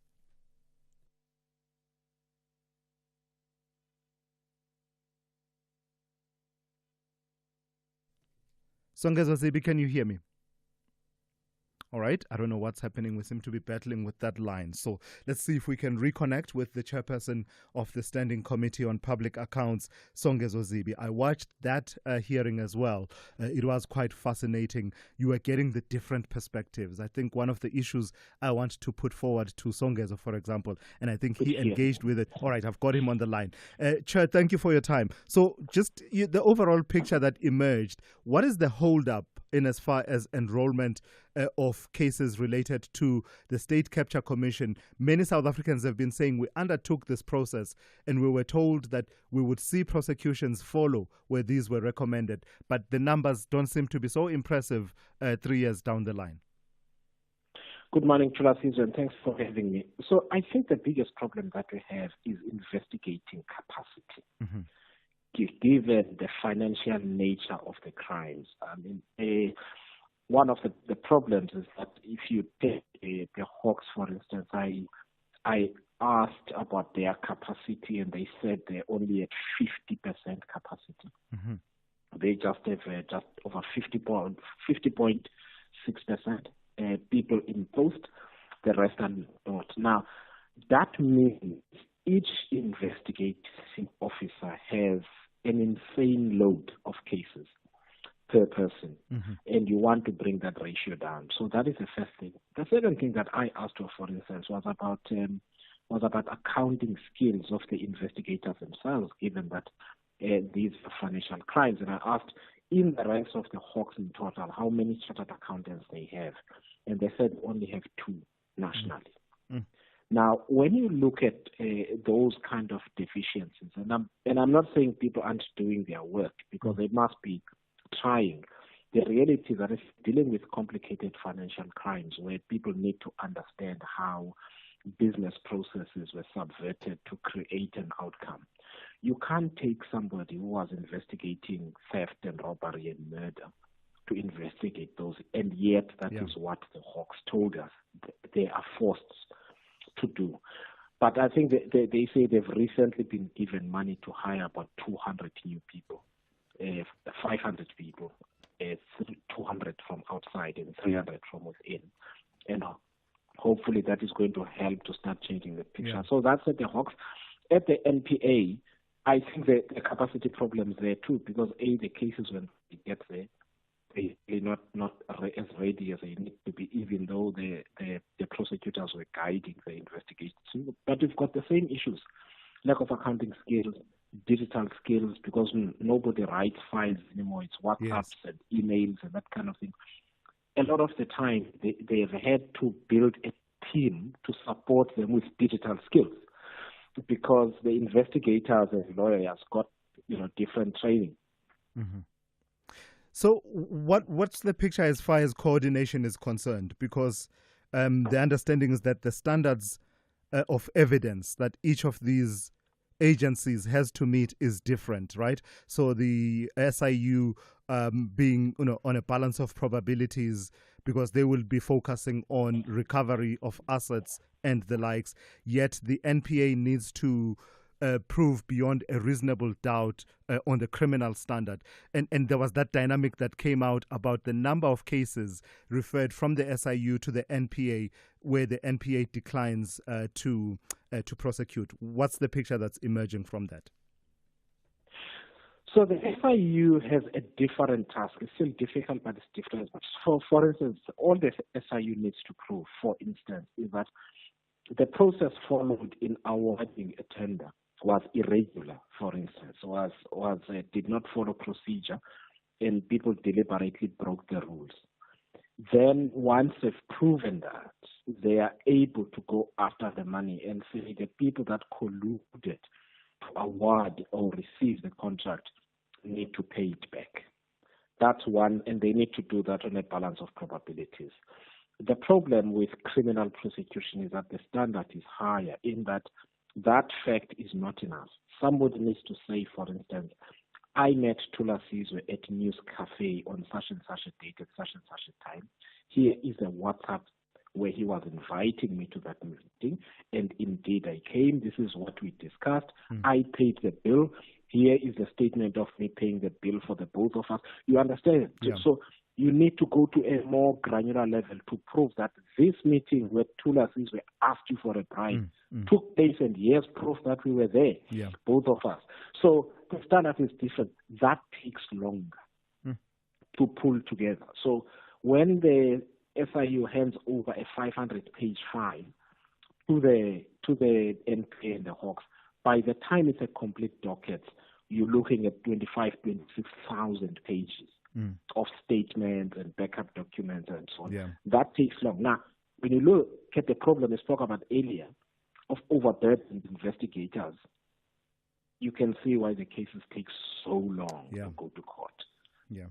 All right, I've got to thank you for your time. That's Songezo Zibi, Parliament's Standing Committee on Public Accounts chairperson, weighing in on that hearing and some of the difficulties that were being explained by the various agencies in investigating sophisticated corruption, sophisticated commercial crimes and cyber crimes. This is SAFM Sport with Zai Khan. Zai, I suppose Lord Bavuma's emotional sentiments are warranted after that reception they got at the airport yesterday. Oh, yeah. And he's not crying. We are. Oh. We are crying because it's tears of joy as the Proteas back home after clinching the first ever World Test Championship title at Lord's, ending a 27-year wait for an ICC trophy. Captain Themba Bavuma praising the unity in the squad, calling the side resilient and ready to build a legacy. Moving to now the news of the Juventus team. They closed out the first round of the group stage at the Club World Cup with a 5-0 win against Al Ain. Real Madrid labelled to a 1-1 draw against Al Hilal, and Manchester City kicked off their Club World Cup with a 2-0 win over Wydad Casablanca. And the Mamelodi Sundowns midfielder Marcelo Allende believes they now have a strong chance of progressing past the group stages following their 1-0 win over Ulsan HD. The Brazilians are log leaders after Borussia Dortmund now. They'll next face Cincinnati in Ohio. I think the coach spoke to the players about the small details. It was important for us to move the ball quicker and to play on our strengths, create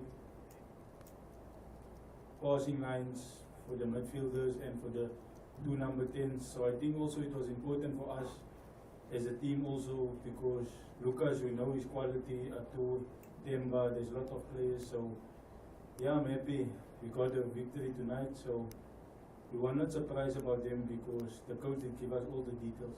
It was important for us. And tennis action, Holger Rune came back from a set down to defeat Mackenzie McDonald 2-6, 6-1, 6-1.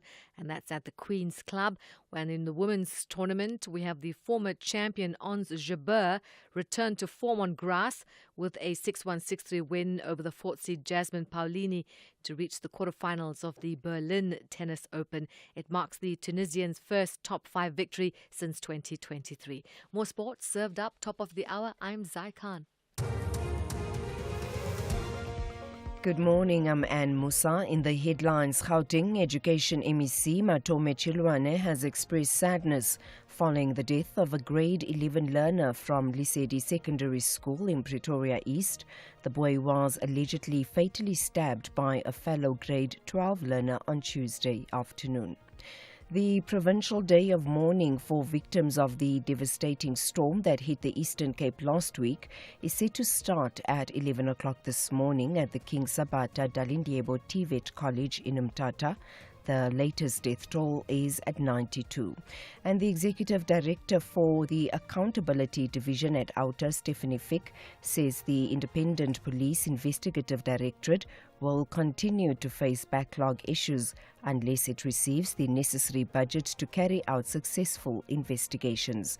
I'll have details on these and other stories at 8. SAFM, guiding you through the rush hour traffic. Good morning for driving. Joburg from the south, heading north. It's all quite busy. There are problems on the M1 with a breakdown around Maresburg area, so that's still sluggish coming out of Soweto. Straight through the middle of Joburg from Ormonde up to Parktown. The Mike 1's heavy through Crown. That's an earlier crash around Car Street, the back all that up. And a breakdown of Van Buren, so N3 out of Albert and Germiston. On your way to Galooly, slow as well. Breakdown on the N12 at Atlas Road coming out of Benoni. On your way to Joburg, that stays heavy as well. The N14 queuing up again on your way to Pretoria. The N14 just getting up to that N1 Brockfontein interchange, very busy. And a couple of crashes all around the Pretoria highways this morning. N4 inbound at the N1, so coming through from Watermeyer Street, it's busy. And a crash between Garsfontein and Rigel, causing some southbound delays along the M1. Now, if you're going up from Durban through towards Howick this morning, a couple of things to note. Breakdown between Ashburton and Market Road, so that's quite heavy. And once you get through that, the other side of Pietermaritzburg, you're down to a single lane due to roadworks up by Maryvale. So from sort of Hilton on your way into Howick, it gets very busy as well. Cape Town side this morning, the N2 inbound, a crash at Lisbik Parkway before you get to Hospital Bend, pushing traffic back to Langa. And the R300 is a bit of an unusual standout. Motorists sitting in a queue between Delft and the Van Riebeek exit out to Kales River and Stickland. Rob Byrne, SAFM Traffic. The business update on SAFM. Let's say good morning once again to Ndauling Lechela. Ndauling, let's start with this will be good news, won't it, around the affordability of poultry meats in our market, because there was this ban that was imposed on Brazilian imports. You're telling us this morning that has been lifted partially. Yes, so the partial lift on the ban from Brazil comes into effect today. The move allows imports from all Brazilian states except Rio Grande do Sul, where the bird flu outbreak occurred. This decision, government says, aims to stabilize the poultry market. Now, Brazil supplies around 20% of South Africa's annual poultry consumption, equivalent to about 350,000 tons. Industry players had pushed back on the full ban, saying it would disrupt supply chains and possibly inflate prices. And so industry stakeholders have welcomed this recent move. In a Business Day article, the Association of Meat Importers and Exporters emphasized the importance of stabilizing the poultry market and safeguarding food security. The CEO, Imameleng Mutebe, called for urgent finalization of a revised health certificate agreement to formalize a regional disease management approach, which she says could be applied in such instances. Murloc Foods manager George Southey noted that the decision strikes a vital balance between biosecurity and national food needs, highlighting the need to learn from the delayed response. Now, AGBI's chief economist Wandile Sehlobo urged against panic, noting that temporary bans on necessary measures guided by science. It's amazing, well, at least as far as the public focus on this issue, how quickly the response actually They came. responded. Yeah, I had this conversation about a week or so ago where they were calling for this exact approach that says differentiated approach as opposed to a blanket ban. And within a week, we've had a decision that has been made, which is commendable. Tell me about fuel prices. What are we looking at in the next month as far as the Central Energy Fund is concerned? So according to the Central Energy Fund, they are saying local motorists may face higher fuel prices next month due to the recent surge in global oil prices, triggered, of course, by escalating tensions in the Middle East. According to mid-month data from the CEF, petrol and diesel prices are showing under-recoveries, indicating potential price hikes. Petrol prices may increase by 6 to 9 cents per litre, with 93 projected to rise by 6 cents, and petrol 95 by 9 cents.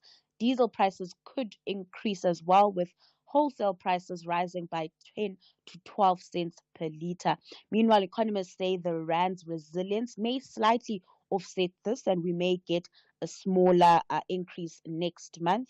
There are warnings of higher increases post-July if tensions escalate, with many starting to peg that into the inflation picture.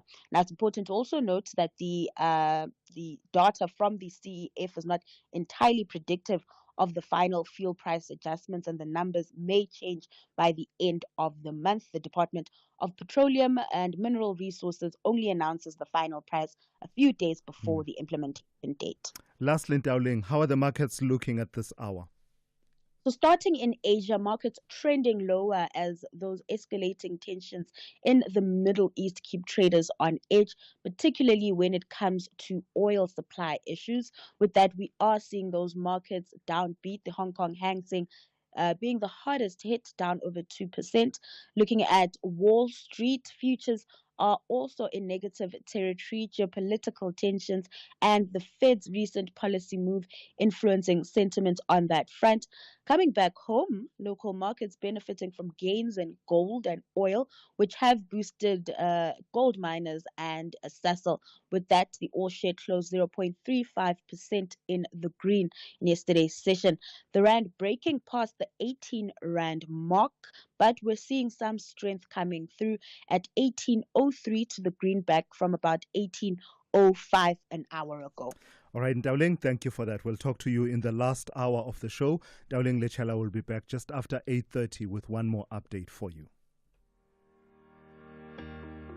SAFM will be broadcasting live from the Sanlam Benchmarking Survey event at the Sandton Convention Centre this Thursday, 19 June from 9 a.m.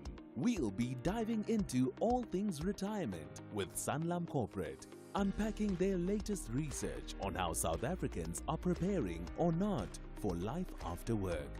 We'll chat to some thought leaders in the retirement space for their take on our collective readiness to retire confidently. Unfortunately, most South Africans may only retire with confidence at age 80. So how do we shift this reality? What can employers, policymakers, and individuals do to change the outlook? Join us for real insights into the future of retirement and employee benefits in South Africa. That's Thursday, 19 June from 9 a.m. only on SAFM. Tension and drama will go above the rooftop as the believers want to play in the Big Boys League, while the citizens say they are used to life in Mzansi's elite league. This is the PSL Promotional Playoffs. Catch Cashrick Stars versus Cape Town City this Saturday, 21 June at 2:30 p.m. Streaming live on SABC Plus and SABC One. Also available at 3 p.m. on SABC radio stations. Proudly brought to you by SABC Sport. For the love of the game. Call Thulasizwe now 086 000 2032. Yeah, you know one thing I've not done really well, and I should really do better. I've not been mentioning to you the conversation that's coming up in the third hour of the show, right at the start of the third hour, with a few members of the Drakensburg Boys Choir. They'll be coming through, and that's because they're taking this the Drakensburg Music in the City tour. Concert tour. They're taking it to Johannesburg, and it will be taking place starting from tomorrow. So, I mean, one of the things I've meant to mention, and this is where I should do better, in that hour when we're doing that conversation, and they'll give us a small performance and a prelude and a preview of what you can expect if you attend the concert, we'll be giving away 6 double tickets. So, as I said earlier on, whatever your plans are for the weekend, before you firm them up, you may want to consider what we have on offer once we've had the conversation with the Drakensburg Boys Choir, and then ask you a very simple question. It will be very easy. We want to give away these tickets, so do listen out for that, and that's coming up just after 8 a.m. But for now, let me go straight to your calls. Denzel in the Northwest, good morning to you. Is it Denzel or Denzel? Denzel. I wish I was Denzel because that's a rich guy. How are you, Julie? I'm very well. How are you? I'm with Ati this morning, so you'll be hearing the two voices. Yeah, please go ahead. Julie, I want to talk about just here in the week they were blaming the NPA and Human Rights Commission about what's going on in South Africa. Well, they have their mistakes and things like the NPA, the Human Rights Commission. You remember, if you can recall, the Nigerians about the drugs there in Gauteng. The police went to do something about it, and the Human Rights Commission was protecting them. But the biggest problem is our police. You know, the police is to be blamed for this thing. The bribes that the police is taking from the foreigners. How can our government really succeed in this? You know, the police. I had somebody from Botswana, from Lesotho, that was looking for a job. He didn't have his papers, and I adhered to the laws. And I gave him money and said, "Go and fix your papers." I gave him 2,500 rand. When he arrived in Lesotho, he called me and said, "Man, I don't have money. Send money from." What happened to the money I gave you? Because you say you need 2,000 rand to go and come back. I gave you 2,500. I say along the way, he had to bribe the police just to go and fix his papers. So that's not fair, man. I mean, Botswana is just here around the corner, our neighbor. How tight is the laws that side? You know, on the 22nd of last month, on the 12th of last month, I was intimidated. At my premises, people came to rob the ATM there. Sure, I'm sorry to hear I was traumatized for an hour. I went to the police. I came there at the police that time of the morning. The police was sleeping here at our police station. They didn't even help me. The second shift had to help me. Denzel, I've got to leave it there. I reported this in Porch. Nothing happened. I reported it. iPad, nothing happened. They never came back to me. All right. Denzel in the Northwest there, talking about responsiveness as well as some of the systemic issues that keep coming up around management of these issues by members of the South African Police Services, issues of immigration coming into that conversation as well. Let's hear from Bonagele in Kwakwa wanting to look into the Floyd Shivambu situation. Not sure whether it's the high noon or another situation. Bonagele, are you there? Yes, I'm not from Kwakwa, I'm from Kaidi Samapa. Well, I'm really sorry. That's really sorry. Come again? I apologize for that. Bonagele, go on. Yes, is that Thulas? No, Bonagele, it's Ati. We have Ati Atenkosi Baliso. He is part of the SAFM Youth Takeover. Absolutely. No, because I'm shocked because I hear you were talking to someone else and all of a sudden I hear another Bonagele, succession is planned, my brother. You know, it doesn't happen by accident. That's marvelous. Eh? That's brilliant. Please go ahead. Guys, very good morning to both of you. Look, with the press conference that, what's his name, Shivambu is gonna, whatever that is gonna talk about, it's something Bonakele and those who see things from a distance. Call me an independent analyst, you know, from now going forward. Yeah, okay. Because things that I've said long time ago, Shivambo is not going to last at the MKP. And by the way, for me personally, I don't even sympathize with them. In fact, all those who left the ANC in the manner which they left it, because it's among those who were trying to destroy the ANC. Therefore, I don't sympathize with him. It's something that I've predicted. It's going to happen. He's going to resign. And even with this MKP, that is going to... Obviously, all of them, they're just going to disappear, my friend. ANC is here to stay. Whatever they're going to say, because I know those who are listening... ANC is here to stay, you say, Bonagel. I'm saying once again, I even said that Jacob Zuma is going to form his own party long time ago. Even Malema, when he was released from the ANC, look what is happening. Bonagel have said it long time ago. Thank you for that. Thank you, That's Bonagel in Cape Town. The person who is in Kwakwa, and it was my mistake, is Lazarus. Good morning to you, Lazarus. You want to talk to me about the Eastern Cape floods as well as issues of corruption? Yes, thank you very much, Thulasizwe. Good morning and to your co-host there and to your SFM listeners. Thulasizwe, this thing is very simple. I'm saying it again. As long as we are not using the money prudently, we are going to have these quadruple challenges, which is unemployment, crime, and inequality. Simple as that. It's a formula. Because now we're going to have a debate and discuss.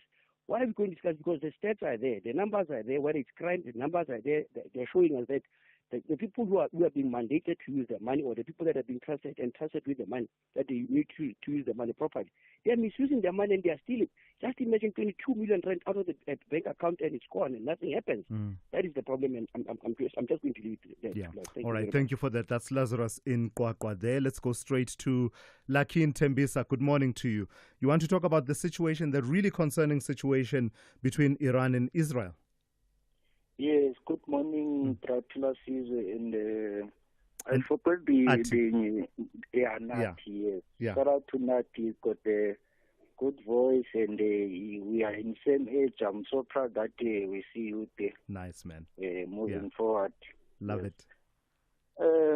This issue of Iran and Israel is a very big issue, and the problem of it is that Israel is got a bigger end in this conflict, and the most problematic thing is that Iran doesn't have a capability. Iran was supposed to defeat this Israel, because if not, Iran will go down to the drain, and Russia will be very in losing points, because this is like a chess game.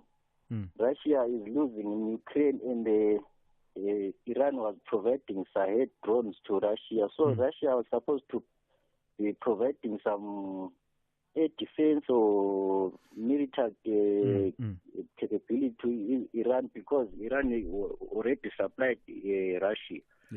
So this is a very problematic thing. If America joins, then Iran will go down to the drain. It gets really complicated at the prospect of the United States getting involved. Lucky, thank you for that. That's Lucky in Tembisa. And of course, it doesn't help. They always talk about strategic ambiguity. Strategic ambiguity. I don't know if you can call what Donald Trump has been saying strategic ambiguity on the question of whether or not the United States will get directly involved in the conflict between Israel and Iran.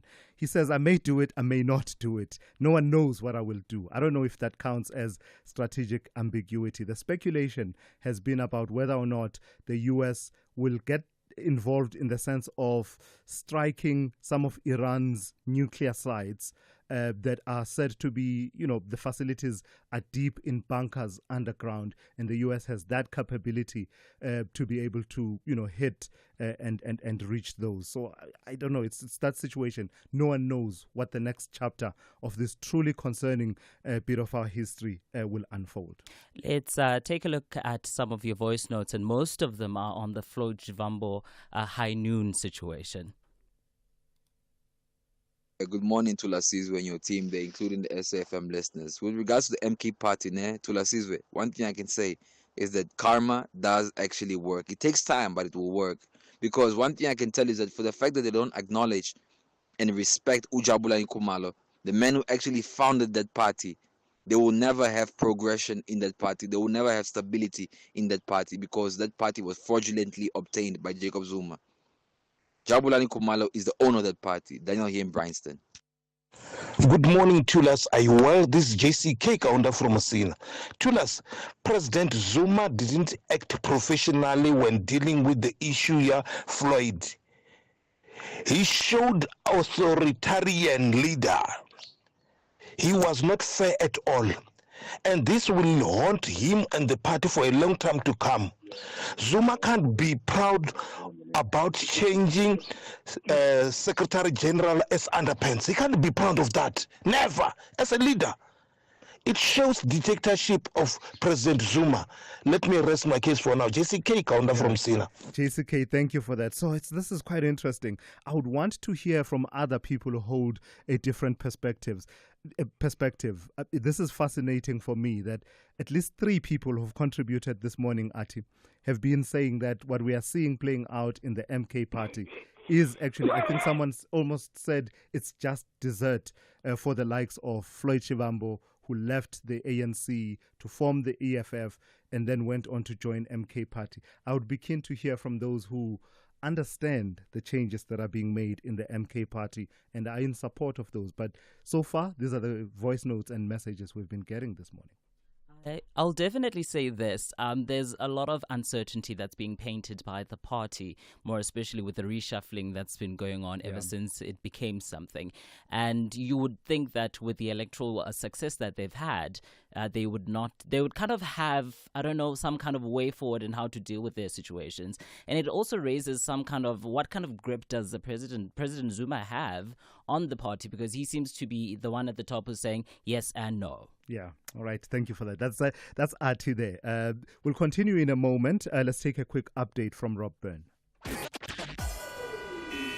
SAFM, guiding you through the rush hour traffic. Still very slow, Ekurhuleni side of Gauteng with delays on the N12 from around about Snake Road through towards Atlas. That's a stationary vehicle on the N12, Joburg bound, which is holding everything up. The Mike 1's pretty slow as well today from Boyson's right through to Melrose, and the R21 is queuing northbound. So leaving the airport on your way to Pretoria, R21 up through the road to exit Tempe. So just watch that in the afternoons. It does get particularly heavy coming from Pretoria to the airport. The N4, the Emerald Highway, driving into Pretoria and Hatfield, a crash at the N1, so traffic remains back through the Vartamea Street exit. If you're leaving Durban, on your way to Howick, 2 queues to work through, 2 single-lane sections, a breakdown between Ashburton and Market Road, that's heavy, and then from Sadara up towards Maryvale, just 1 lane open on that section of the N3 for some roadworks. The M7 coming from Pinetown down towards Queensbury, queuing traffic down towards the Bel Air or the Belleville Road exit at least. That's a stationary truck on your way to the Bluff.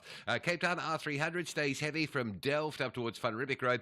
Crash on the N2 inbound at Lisbeck Parkway, causing delays on the N2 and the M5 highways getting in towards Hospital Bend. And just north of the airport, there's a whole pile of congestion this morning. Moradam, Bishop Lavis area, routes like Stellenbosch Arterial, Robert Sobukwe, 35th Avenue are heavily backed up. Rob Byrne, SAFM Traffic. Across South Africa, online and on radio. SAFM, let's talk.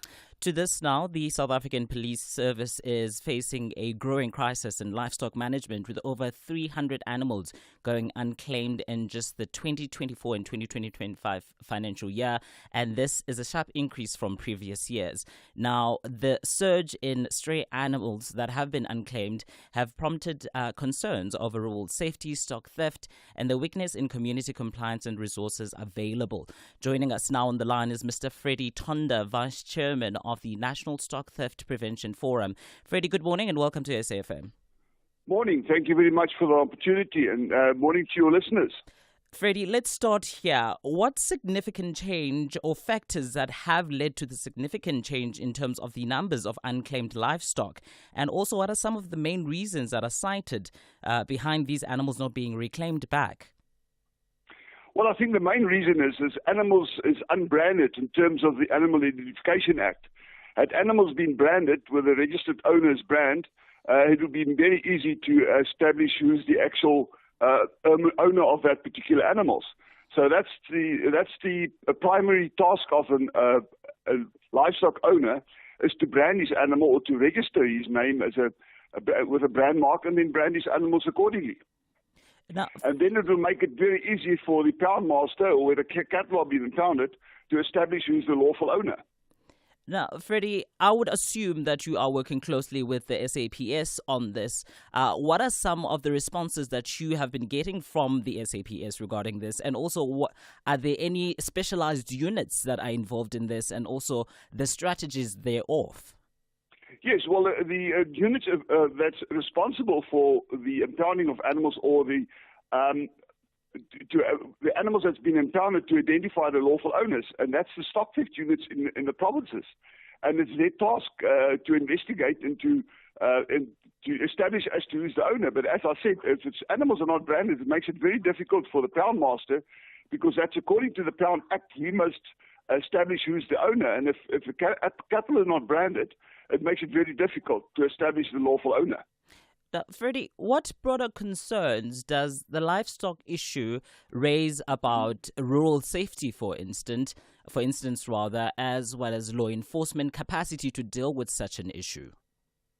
Yes, we do have meetings, rural safety meetings at station level, where various stakeholders is in attendance, where this sort of matters can be discussed and should be discussed. We, as Kwanalu and the RPO in KwaZulu-Natal, has launched an awareness campaign throughout the province to address this sort of problems and to sensitize the fact that owners should actually brand their animals to make it much easier to identify the animals that's been impounded. Freddie, Thulasizwe here. Talk to me about how this relates to other concerns about movement of livestock. We've seen these concerns, for example, around the issues of foot and mouth disease. Does this say the number of these animals that remain unclaimed in the pounds of the SAPS? Does it say something about the ease with which animals can be moved, whether from an area that's meant to be quarantined or in instances where there's been livestock theft from one province, one region to another? Yeah, you're asking a couple of questions here. The fact of the matter is there's a government gazette issued on 13th of June regarding the movement of stock in terms of the foot and mouth disease. Yes, it's really a challenge to monitor the movement of stock, because some of the livestock owners don't adhere to the foot and mouth disease, and animals are being transported illegally out of some of the red zone areas, and that creates a problem. And then just lastly, we see it when the crime statistics are being released. The police make the effort of focusing on crimes in rural settings, on farms and the likes.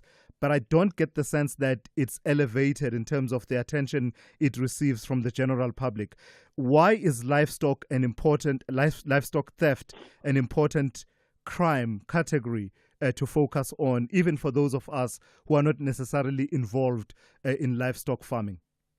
Yes, the theft of livestock, as I've mentioned, amongst the emerging or rural farmers or the small-scale farmers, it's a concern for the RPO nationally and here in KwaZulu-Natal, because livestock is the at the end of the day, livestock to the small-scale farmers is their source of income, and it's economically it hurts them, and we are concerned about it. And that's why I've mentioned previously that we have these awareness campaigns where we address it and assist the rural farmers or the emerging farmers in branding and securing their animals, as it is an asset for them.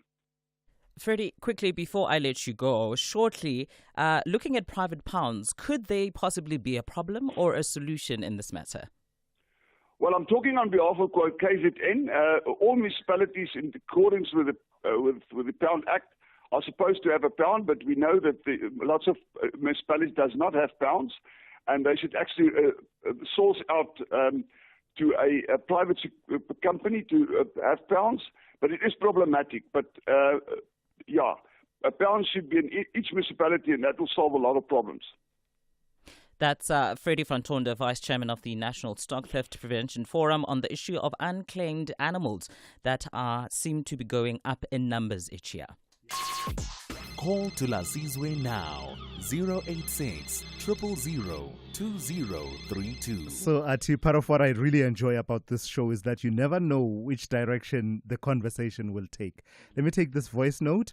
Someone wants to talk about you and Thabo Bester. I don't know. I have no idea what will transpire. So let's hope for the best. Good morning, Thulasizwe and Atenati there in studio. This is Zanele in Durban. Atenati, you mentioned something about being an investigative journalist. And I would like to know are you satisfied the way the case of Thabo Bester is being handled? Because it was privately investigated that Thabo Bester is still alive. So according to you, representing the investigative journalist today, are you happy the way the case is being handled there? Love it. I love it. If it wasn't right on 8 a.m., I would get him to answer extensively. Let's pause that thought. We'll come back to it a bit later on. But I will not forget, I do want him to answer that question. But for now, let's go straight to N. Musa with the latest news. Outsurance will go out of their way to try and save you money on your car insurance. If they can't, ask for 500 Rand. SMS out to 30754. Now that's good news.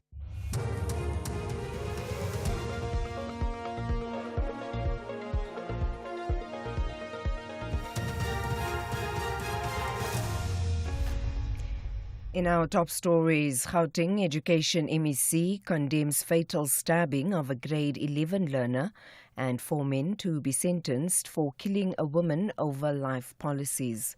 Good morning.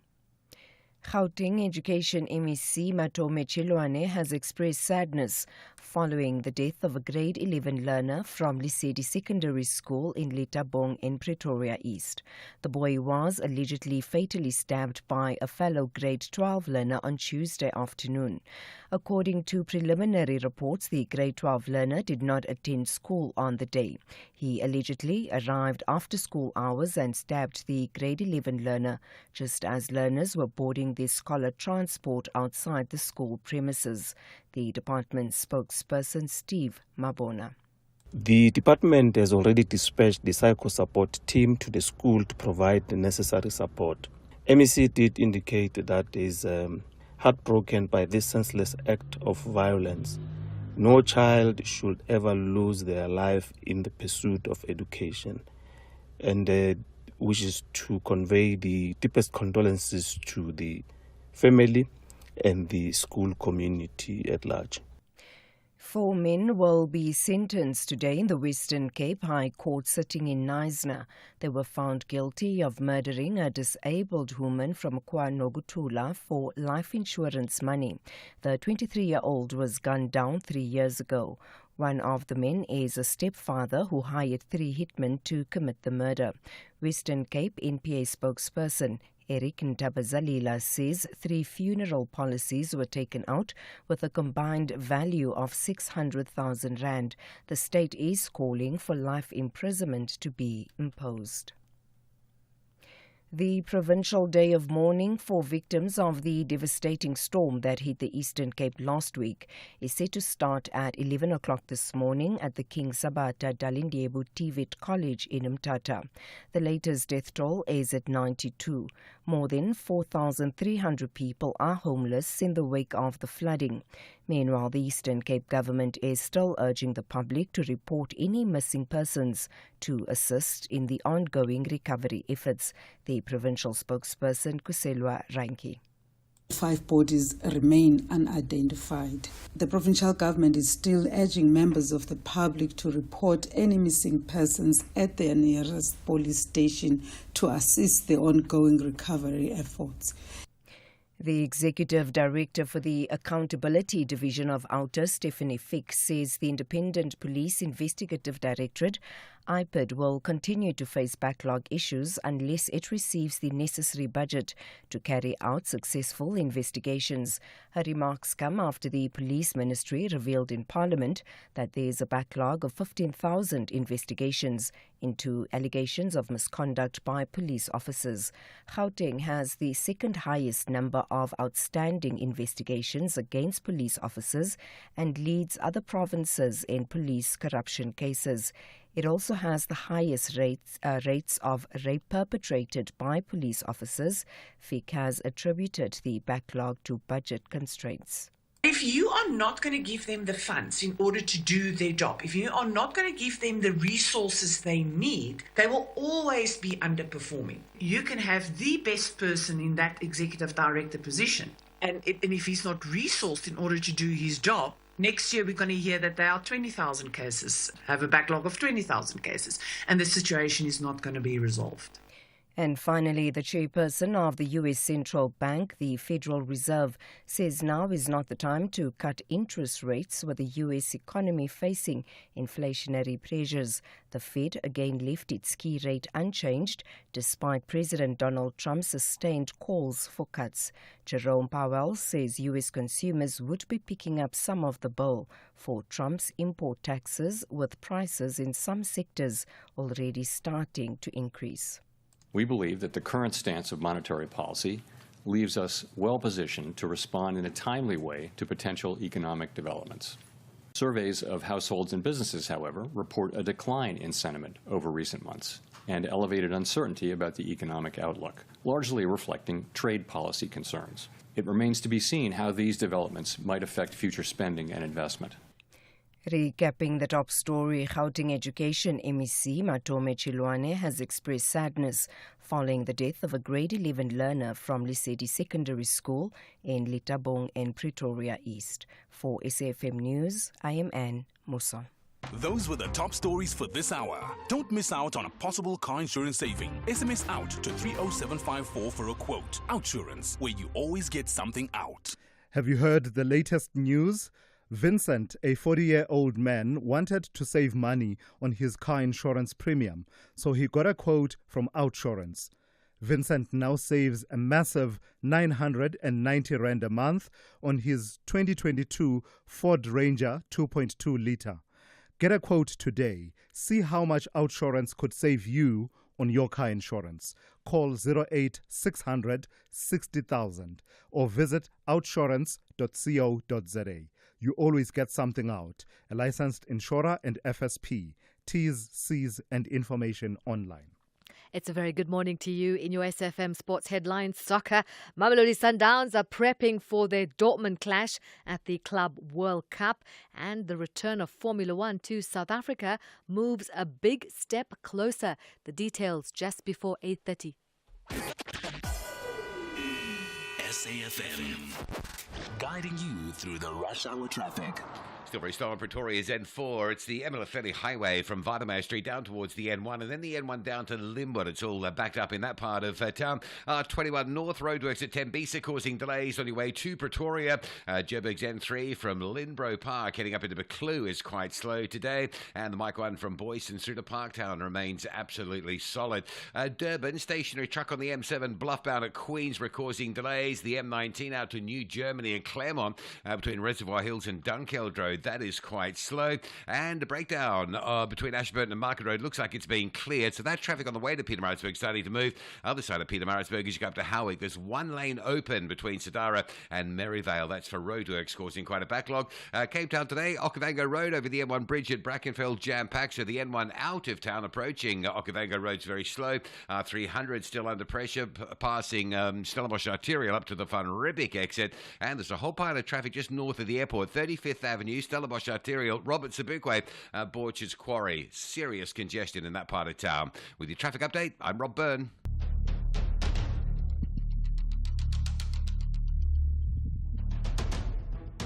The Morning Brief with Thulasizwe Simelane. Weekdays, Monday to Friday, 6 to 9 a.m. The Morning Brief with Thulasizwe Simelane. Weekdays, Monday to Friday, 6 to 9 a.m. 9 minutes after 8, this is the third hour of the Morning Brief. It is absolutely great to be in your company. But as I've been saying, I'm not alone this morning. I'm with Ati. Ati, we're into the third hour. How's it going so far for you? I will tell you this. Zanele has literally shaken my boots. And I think I have formulated an answer that she's looking for, more of an opinion, really, based on that. This is on the Thabo Bester, right? The voice note we took. Yes. So you have a responsibility before we go and talk to the Drakensburg Boys Choir. You have a responsibility to respond to Zanele. She wants to know your views about the role of investigative journalism and how the Thabo Bester escape and subsequent processes were handled. Over to you. Yeah, I want to start here firstly. Zanele, just for context, my friend, I've only done one investigative piece in my lifetime so far, and it's only been within Varsity. However, I will tell you this in terms of investigative journalism regarding that case. Let's look at it in like maybe 4 points shortly. The first one, in terms of initial reporting and exposure of that case, it was very instrumental in terms of building that case from the ground up. That is, from the exposure of the body that was found in his cell, and that his cell did not,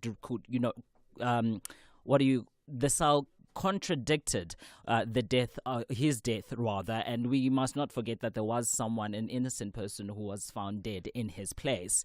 And in terms of unmasking other aspects of the case, is that social media wise, we also found that he happened to be some kind of sexual assaulting women. And that was also part of the case. And then exposing in terms of the prison escape, that looked into the corruption that enabled such, and also led to the involvement of the G4S as well as private company that manages prisons. And in terms of highlighting systematic issues, that case was very instrumental because we saw that there was lack of accountability and inadequate oversight involved as well. All right. Plenty of time for us to delve into those issues. Ati is being humble, saying that he's only done one investigative story. That's where it starts, isn't it? And the role of investigative journalism, indispensable in ensuring the hygiene in our democracy, accountability and the likes. Lots of movement in the studio, and that's because we are bringing in our next guests. That's the Drakensburg Boys Choir. And as I told you, you will have an opportunity to win 6 double tickets to that concert that's taking place by the Drakensburg Boys Choir. So this is how we start the third hour of the Thursday edition of the Morning Brief. Tension and drama will go above the rooftop as the believers want to play in the Big Boys League, while the citizens say they are used to life in Mzansi's elite league. This is the PSL Promotional Playoffs. Catch Cashrick Stars versus Cape Town City this Saturday, 21 June at 2:30 p.m. Streaming live on SABC Plus and SABC One. Also available at 3 p.m. on SABC radio stations. Proudly brought to you by SABC Sport. For the love of the game. If you think you cannot afford a lawyer, think again. Clientele Legal has made professional legal services affordable for you. Whether it's a civil, criminal, or labor-related matter, we have a nationwide panel of attorneys standing by to assist you. SMS SAFM to 32195. That's SAFM to 32195 and we'll call you back. Clientele General is a licensed non-life insurer and an authorized FSP. Standard rates and terms and conditions apply. The Rockets want to take full control of 90 minutes. Meanwhile, First Touch ladies want to transition quick with First Touch football. This is the Hollywood Bet Super League. Do not miss out on glittering action between TS Galaxy Queens and First Touch ladies on Saturday, 21 June at 3 p.m. Streaming live on SABC Plus and SABC Sport on DTT Channel 4. Proudly brought to you by SABC Sport. For the love of the game. These are the weekend shows on SAFM. Music of Africa with Sheila Ndikumana. The Weekend View with Bongiwe Zwane. The Jet Set Breakfast with Michelle Constant. Seasons with Khomotso KG Mweketsi. The Soundtrack of Your Life with Ernest Pillay. Weekend Soundowner Classics with Kutlwano Masote. Spotlight with Zai Khan. The Weekend with John Gerika. Shifting Your Lens with Bertha Charuma. This is SAFM.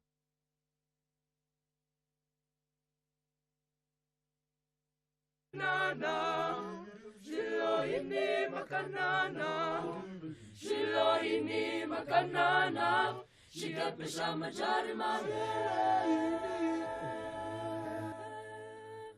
All right, in case you're wondering what's going on there, you're not lost. This is SAFM 104 to 107. You must know that something significant is happening when you see me, if you're watching on the YouTube stream, when you see me standing on my feet. I don't stand for nothing when I'm doing radio and broadcasting. And the reason for that is that the internationally acclaimed Drakensburg Boys Choir, they are affectionately known as the Drakies. They are in the studio, and I think I didn't need to explain to you because you heard it for yourself. They are here because they are preparing and they've been, preparing for to bring their signature musical magic to Johannesburg through the much anticipated Music in the City 2025 concert series. So it's taking place at on the Nelson Mandela stage, and that's at the Joburg Theatre. It's a 4-day event that promises a captivating blend of classical, African, and contemporary music. Enough about that. Let's welcome some of the leadership and other people involved in the Drakensburg Boys Choir. I'm joined by Matthew Uber, as well as Hendrik Becker, who's executive head, as well as Jacques Linder. Good morning to all of you. I'm a bit confused. You came in with thunderous music, and it's all beautiful. So I'm a bit confused as to who is who in this situation. So let me speak to Matthew. Matthew, tell me a bit about the performance itself. How excited are you? It's at the Joburg Theatre, the Nelson Mandela stage. What are you bringing this year? It's a series of concerts, right? So there are 2 Draki concerts, and there's I think tonight there's a concert with other schools. For me, it's so nice to perform in a theatre because, sharing a message out to other people, just bringing joy to their faces. To me, that's very, very nice. And doing it consistently also, to me, very nice. Yeah. So I don't know. I believe there are 2 other students who are meant to be talking to me. So if you can just get closer to the mic. Is it Ariel Mbaya, Kumo Gwatyu, Mias Extien? No? Yeah? Any of them? Yeah, please come forward. Guys, tell me about how you make the magic happen. You are all individual voices, but it's always been incredible how it then harmonizes all beautifully. And this is a choir that has a tradition, a long-standing tradition, but the sound is identifiable. How do you manage that? Your individual voice blending in with the other voices, harmonizing, but also maintaining the tradition of the choir.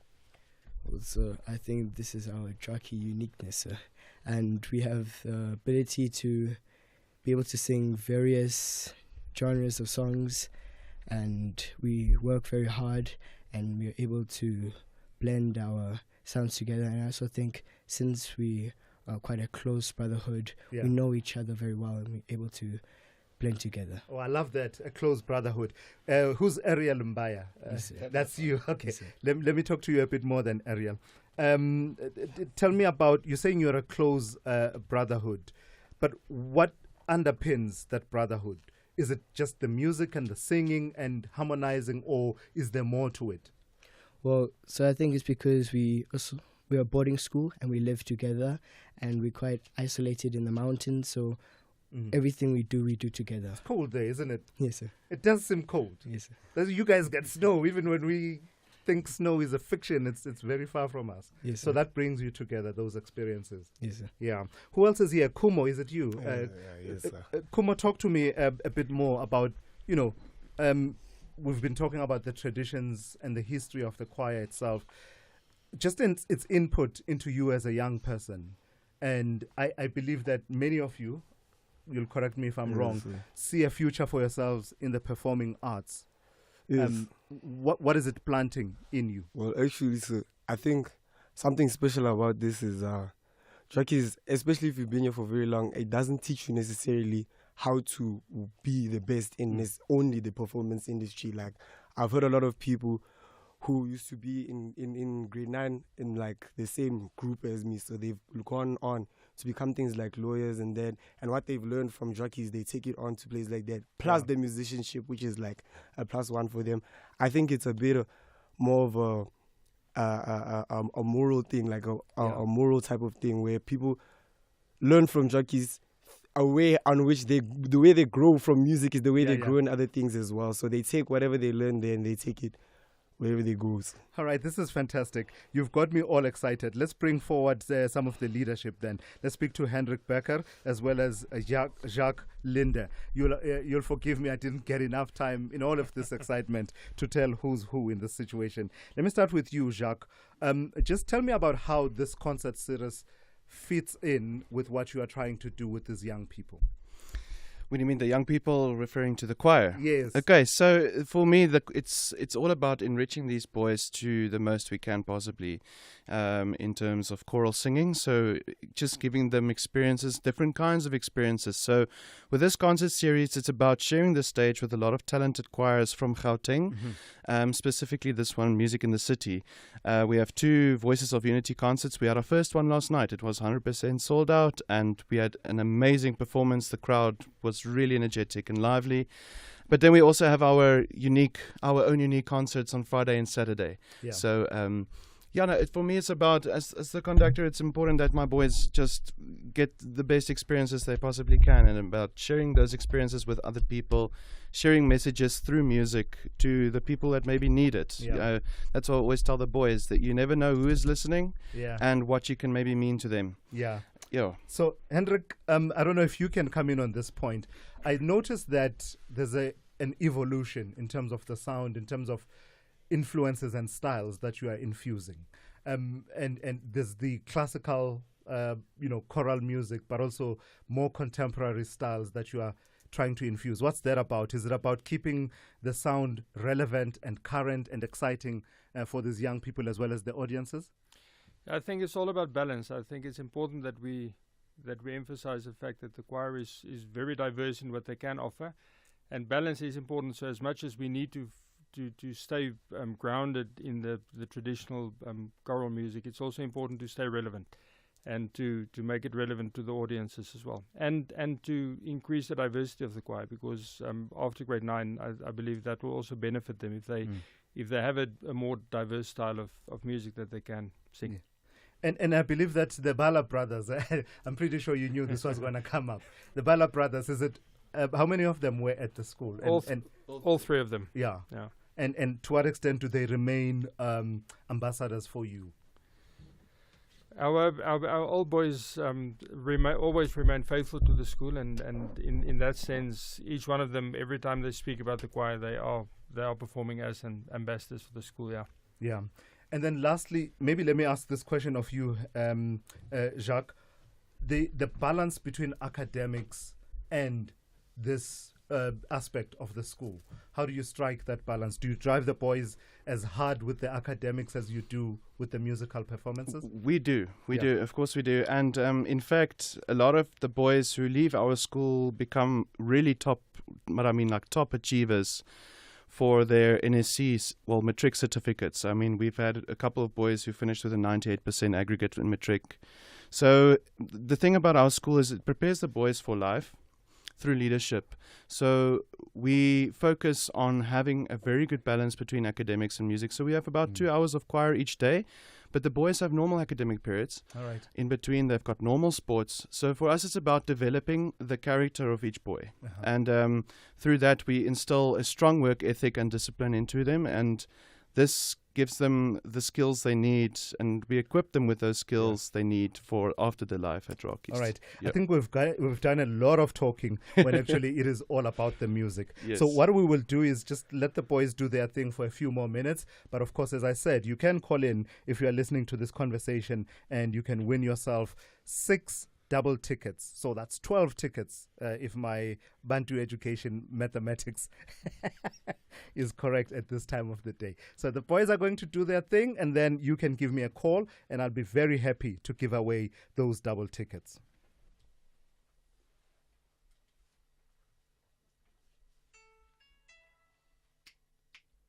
Uzasigelela kwamashu sodlala umculo mnandi wema. Uzasigelela kwamashu sodlala umculo mnandi wema. Sodlala umculo mnandi wema. Sodlala umculo mnandi wema. Sodlala umculo mnandi.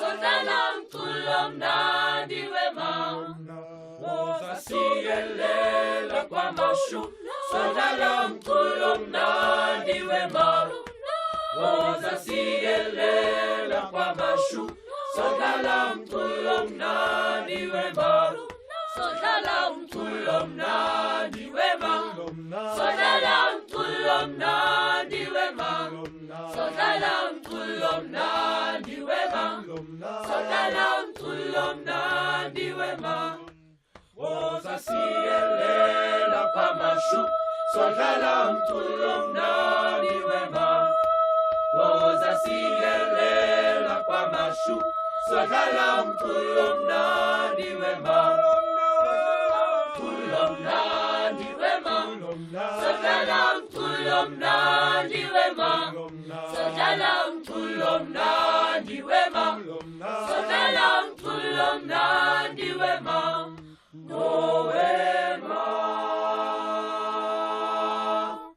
All right, that's beautiful, man, and I love what you've done with that song, because if you know the original, it talks about ngeke siye kwamashu sesaba mavolovolo. We won't go to kwamashu because we fear the revolvers, but you've taken it and appropriated it, and you know it's a positive message. The reason I paused you guys there, and I really didn't want to do that, is to allow the people, the listeners, to start calling in.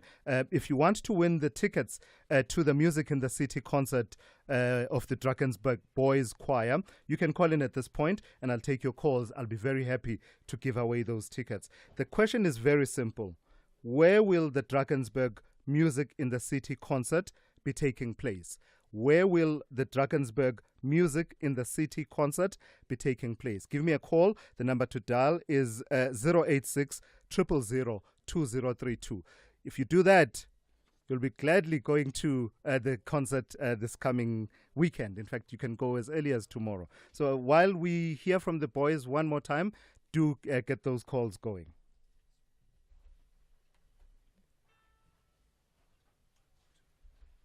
Bum bum bum bum bum bum bum bum bum. Shilo ini makanana. Shilo ini makanana. Shilo ini makanana. Shiga peshama chana mare. Shilo ini makanana. Shilo ini makanana. Shilo ini makanana. Shiga peshama chana mare. Makanana.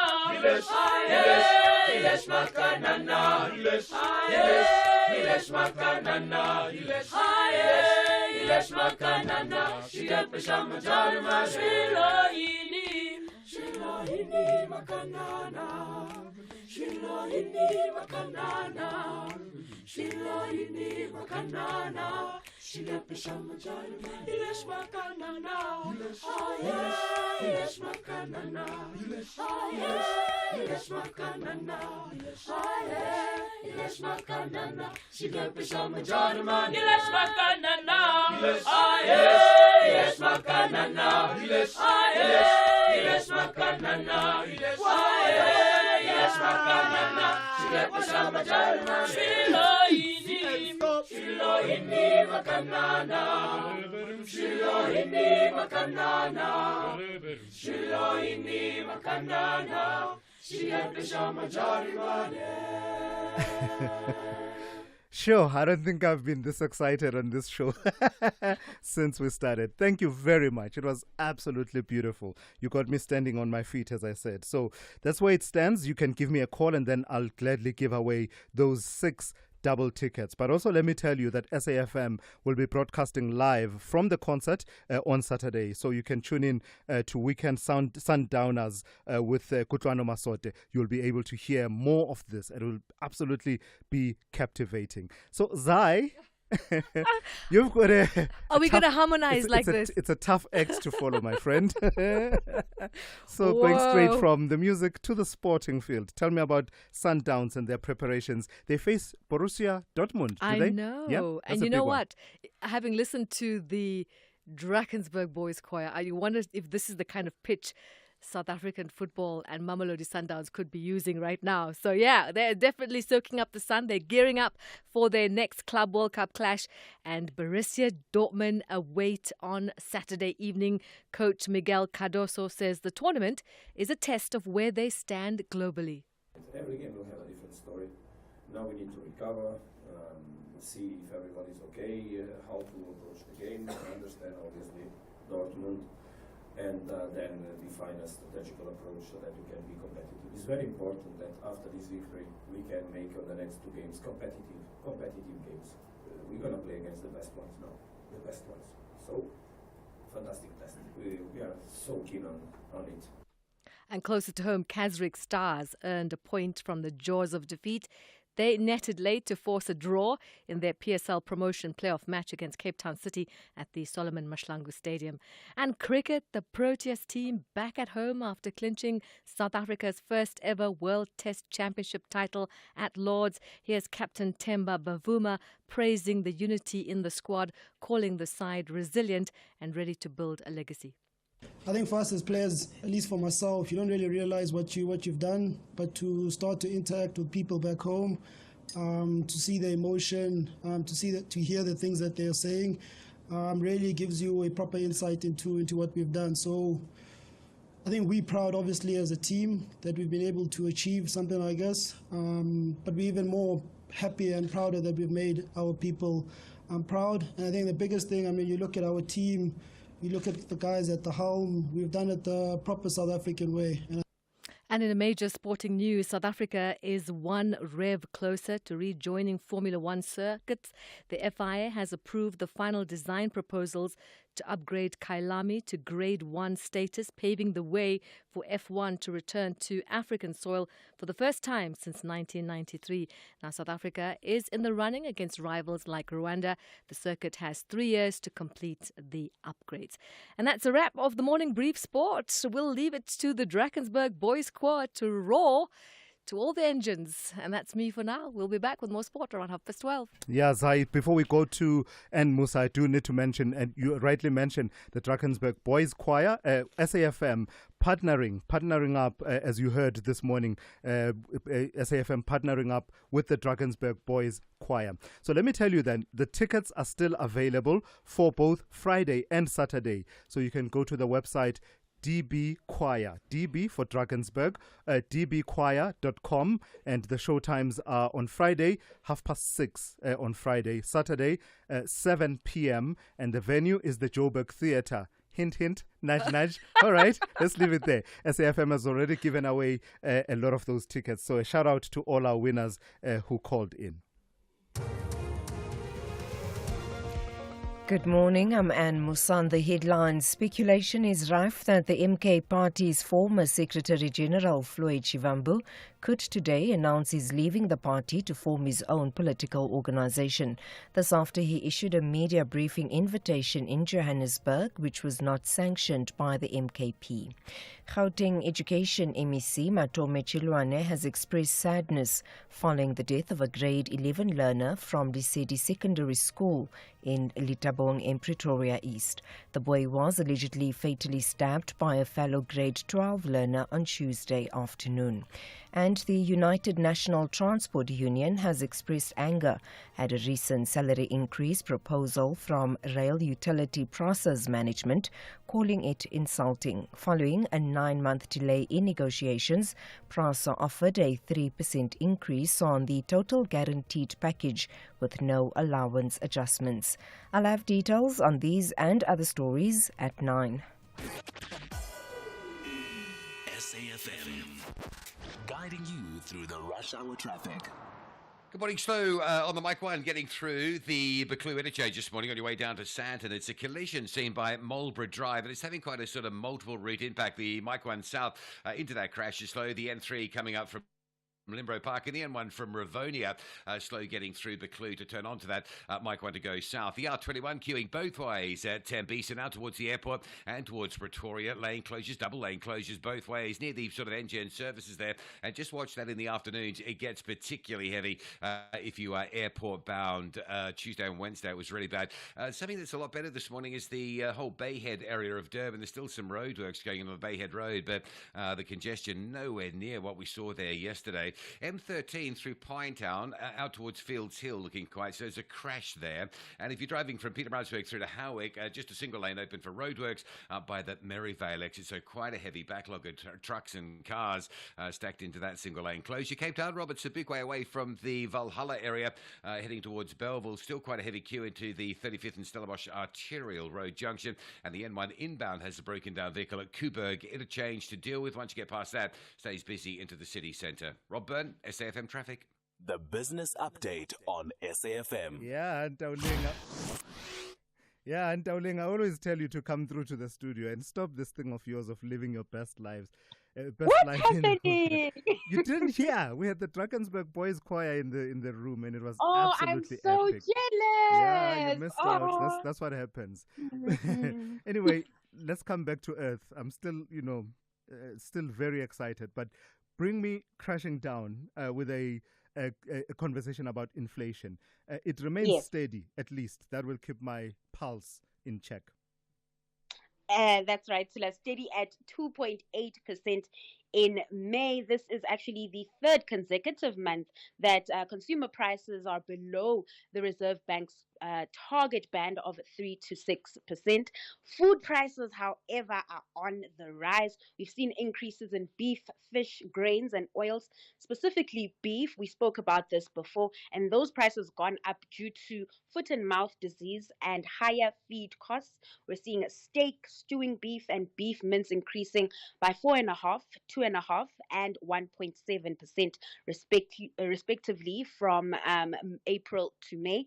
Other price hikes include hake, fish fingers, and SA staple maize meal up 14%. Some prices in the meantime accelerating 21%.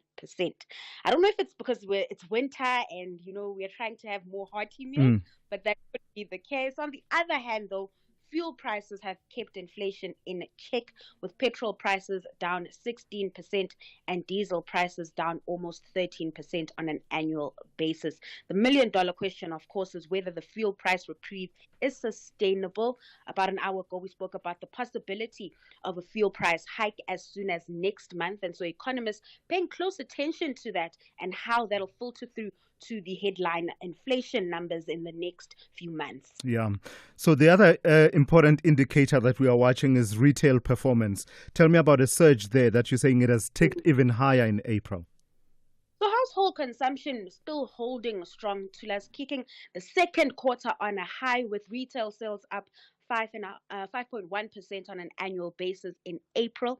According to Stats SA, growth was driven by general dealers, which saw a 5.3% increase, and retailers in textiles, clothing, footwear, and leather goods surging 12.5%. Commenting on the print, Stanlib chief economist Kevin Lings attributed the rebound to interest rate cuts and subdued inflation, which have provided an uplift to retail activity in the country. However, he also noted several cautionary factors, including National Treasury's decision not to adjust personal income tax brackets for inflation, projected rising inflation in the second half of the year, and banks' conservative approach to issuing credit to households. Another economist, Laura Hodes from Investigative, also cautious, saying retailer business confidence fell into contractionary territory in the second quarter, and so she expects to see somewhat of a pullback in the coming months. All right, lastly, Dowling, what kind of a day can we expect on this Thursday in the markets? So another day of uncertainty, Tulas, as traders eye conflict in the Middle East. With that, local markets could be in for a mixed day of trade. The resources counter, however, might still be in the green, being boosted by higher gold and oil prices. Those macro dynamics also influencing currency markets, with the rand losing most of the gains recorded earlier this month. It is back above that 18 rand mark, sitting at 18.10 to the dollar this hour. Over in the U.S., geopolitics and the U.S.'s potential involvement in the conflict in the Middle East weighing on sentiment. And with that, we are seeing futures in the red on that front. Lastly, in Asia, stocks on track to close the day in negative territory, taking lead from global peers that closed in the red overnight. All right, thank you for that. Always right on the money, but missing out when we have good times in the studio. That's Ntauleng Lichela there. She's kept you updated on business, the economy, as well as the markets throughout the course of the show this morning. This week on Off-Pitch Goals. After league and cup triumphs for Kaizer Chiefs, Orlando Pirates and Mamelodi Sundowns, George Maluleka, Lethono Majoro and George Lebesi embark on a journey to conquer the glamorous world of cosmetics. Join us as we find out how they maneuver through this highly competitive industry. Streaming on SABC Plus and SABC Sport on DTT Channel 4 on Saturday, 21 June at 8:30 p.m. Off-Pitch Goals, where we showcase how the stars score in business. Brought to you by SABC Sport.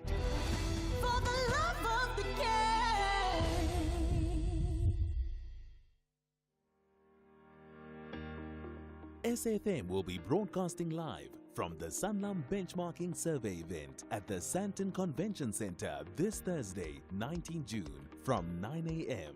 We'll be diving into all things retirement with Sanlam Corporate, unpacking their latest research on how South Africans are preparing or not for life after work. We'll chat to some thought leaders in the retirement space for their take on our collective readiness to retire confidently. Unfortunately, most South Africans may only retire with confidence at age 80. So how do we shift this reality? What can employers, policymakers, and individuals do to change the outlook? Join us for real insights into the future of retirement and employee benefits in South Africa. That's Thursday, 19 June from 9 a.m. only on SAFM. We spend a lot of time looking for deals, but we don't invest the same time in our health. Your health buys you more time with the people you love. So who are you staying healthy for, and how can you improve your health?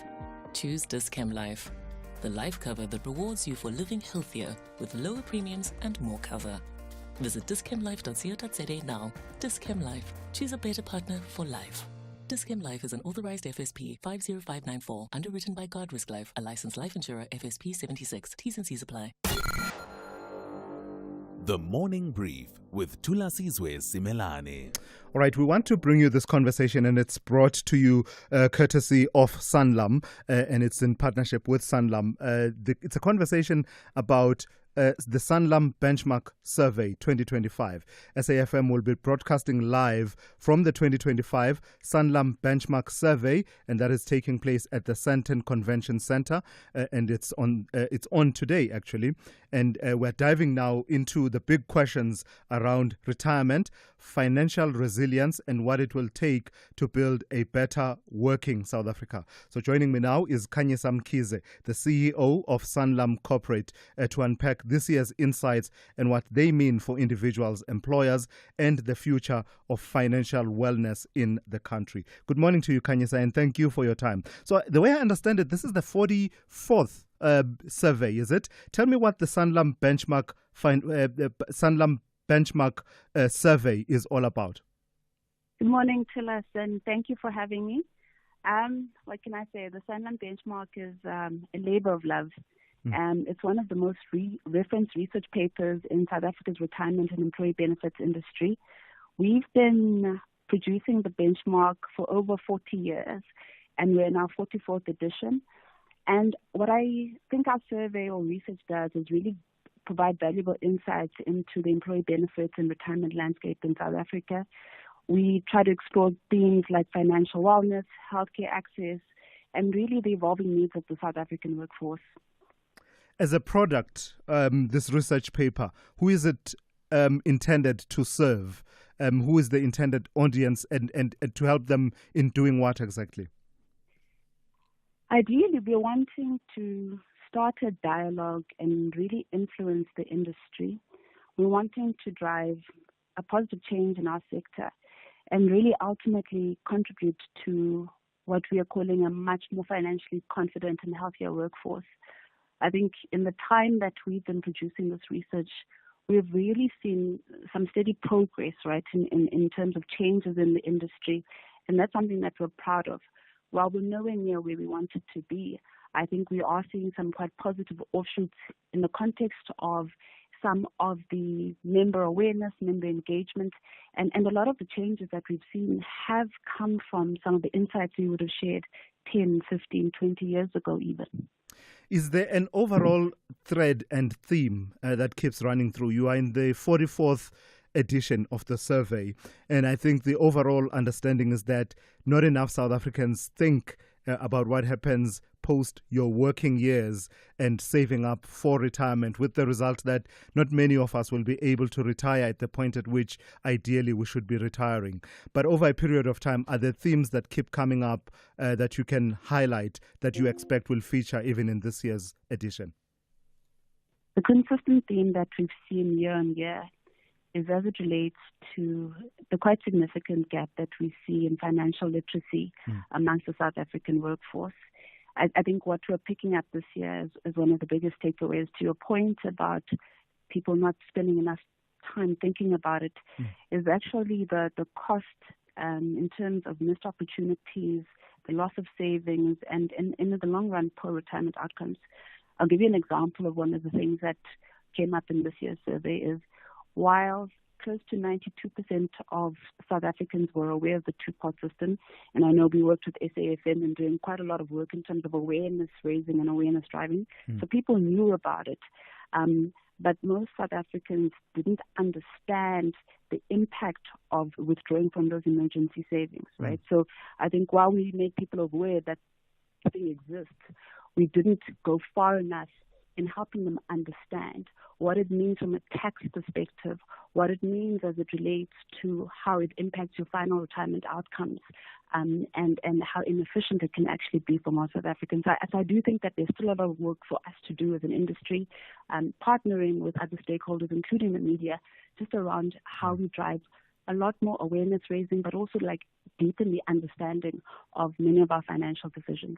So what's going to happen at the Sanlam Benchmark survey event today, and how do you hope that will trigger and sustain the conversation about saving for retirement? Well, firstly, we're hoping to have a lot of fun. Yeah. but really, I think a big part of what today is an opportunity for us to share some of the insights that we've gleaned from our partners in the retirement fund industry. We want to engage meaningfully, share some stories, and hopefully walk away all feeling a little bit more empowered with insights around the difference that we can make in each of our separate or different contexts. I mean, for me, I think that there is quite a lot of work to be done by our partners, the employers, as it relates to driving some of this financial literacy and financial education. I'll share what is a personal story, right? My father retired, I would say maybe 15 years ago, and I took it for granted that that's what retirement looked like. I mean, I was quite happy my parents were able to move to the beach. They were that quintessential image of people that ride horses, and it was only once I'd entered this industry that I realized how rare that is. And so I spoke to my father and said, what made the difference for you? Most South Africans can't afford to have this kind of retirement that you have. And my father was a member of the Telkom Retirement Fund. He worked there for many, many years. And the message that he gave me is the amount of effort and time that Telkom took in educating them, the kind of sessions that they would hold for their members many, many years before they were supposed to retire. And so for me, I've got a massive appeal to the industry. I've got a massive appeal to employers to treat this financial education seriously, to make it as compulsory as, you know, your cyber awareness training, your anti-AML, your occupational health and safety. Create the space and make sure that people are engaging, because this is the one thing that can completely transform people's lives. Beautiful. And thank you for sharing that personal anecdote. I think it really crystallizes the issues that we are dealing with. That is Kanye Samkize, the CEO of Sanlam Corporate. They're unpacking this year's insights and what we can expect at the Sanlam benchmark survey event. That conversation was brought to you by Sanlam. It is clear, if we want to retire with confidence, the time to act is now as individuals, employers and policy makers. For more on how we can reshape the future of retirement in South Africa, stay tuned right here on SAFM and follow the conversations live from the Sanlam benchmark event throughout the day. All right, let's leave it that there for now. More for you coming up in a second. I still have Ati. Ati, still with me? Yep. Call Thulasizwe now. 086 000 2032. All right, let me take one or two of your voice notes that have been coming through. It's been that busy. We didn't really have much time to reflect. A lot of you are now talking about the Drakensburg Boys Choir.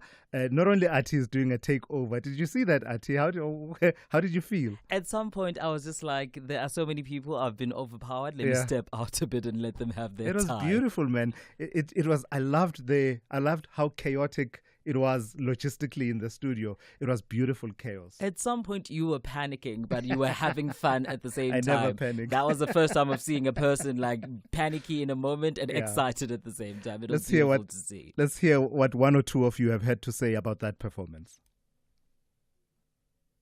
Oh, wow, that's beautiful. Morning, Thulas and team and the Drakensburg Choir. Yes, as this takes me back, 1999, 2000, I was still in school, high school. Our teacher who used to conduct our school choir introduced us to that song, and we performed that song. Just as it takes me back, man, what a rendition. Thank you so much. Thank you so much to the choir. Good memories. Morning guys in the studio. Can I please say hi to my homeboys, Drakensburg Boys Choir. This is Sihle. I'm here in Soweto, and I was born in Winterton. I know that school very, very well. You guys, you come from my area. I love you guys. I'll try and make sure I attend one of your concerts. Wow, guys. Welcome to Joburg. SAFM, guiding you through the rush hour traffic. Still queuing up through the Buccleuch interchange on your way down to Sandton this morning. There's a crash on the Mike 1 at Marlborough Drive, so that's slow from Buccleuch, and then behind that the N3 coming up from Limbro Park to get into the Mike 1's heavy, and the N1 from Rivonia Road, all backed up to get through Buccleuch as well. R21 roadworks both sides at Tembisa. It's heavier towards Pretoria at the minute, but if you're airport bound, always worth checking before you travel, before you arrive there. In the afternoons, peak periods, you can get 25 to 30-minute delays, and that's a long time. It's even longer if you're on your way for a flight connection and the clock is ticking. So check before you travel.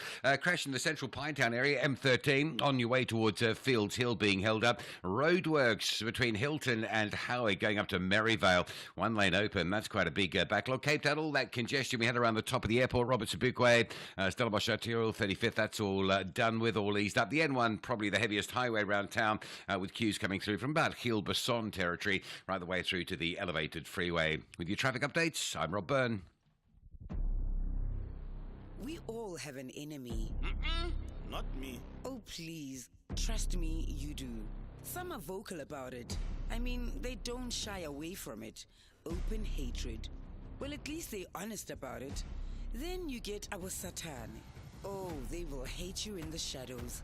Consult the Magoya of Baloi. Maybe an Nkabi for you here and there. Trash your name until it can't even be recycled. Tune into My Secret Enemy and get a front row seat to some of the most spine-chilling stories in the whole of Betrayal. My Secret Enemy, Mondays at 6 p.m. only on S3. Open up.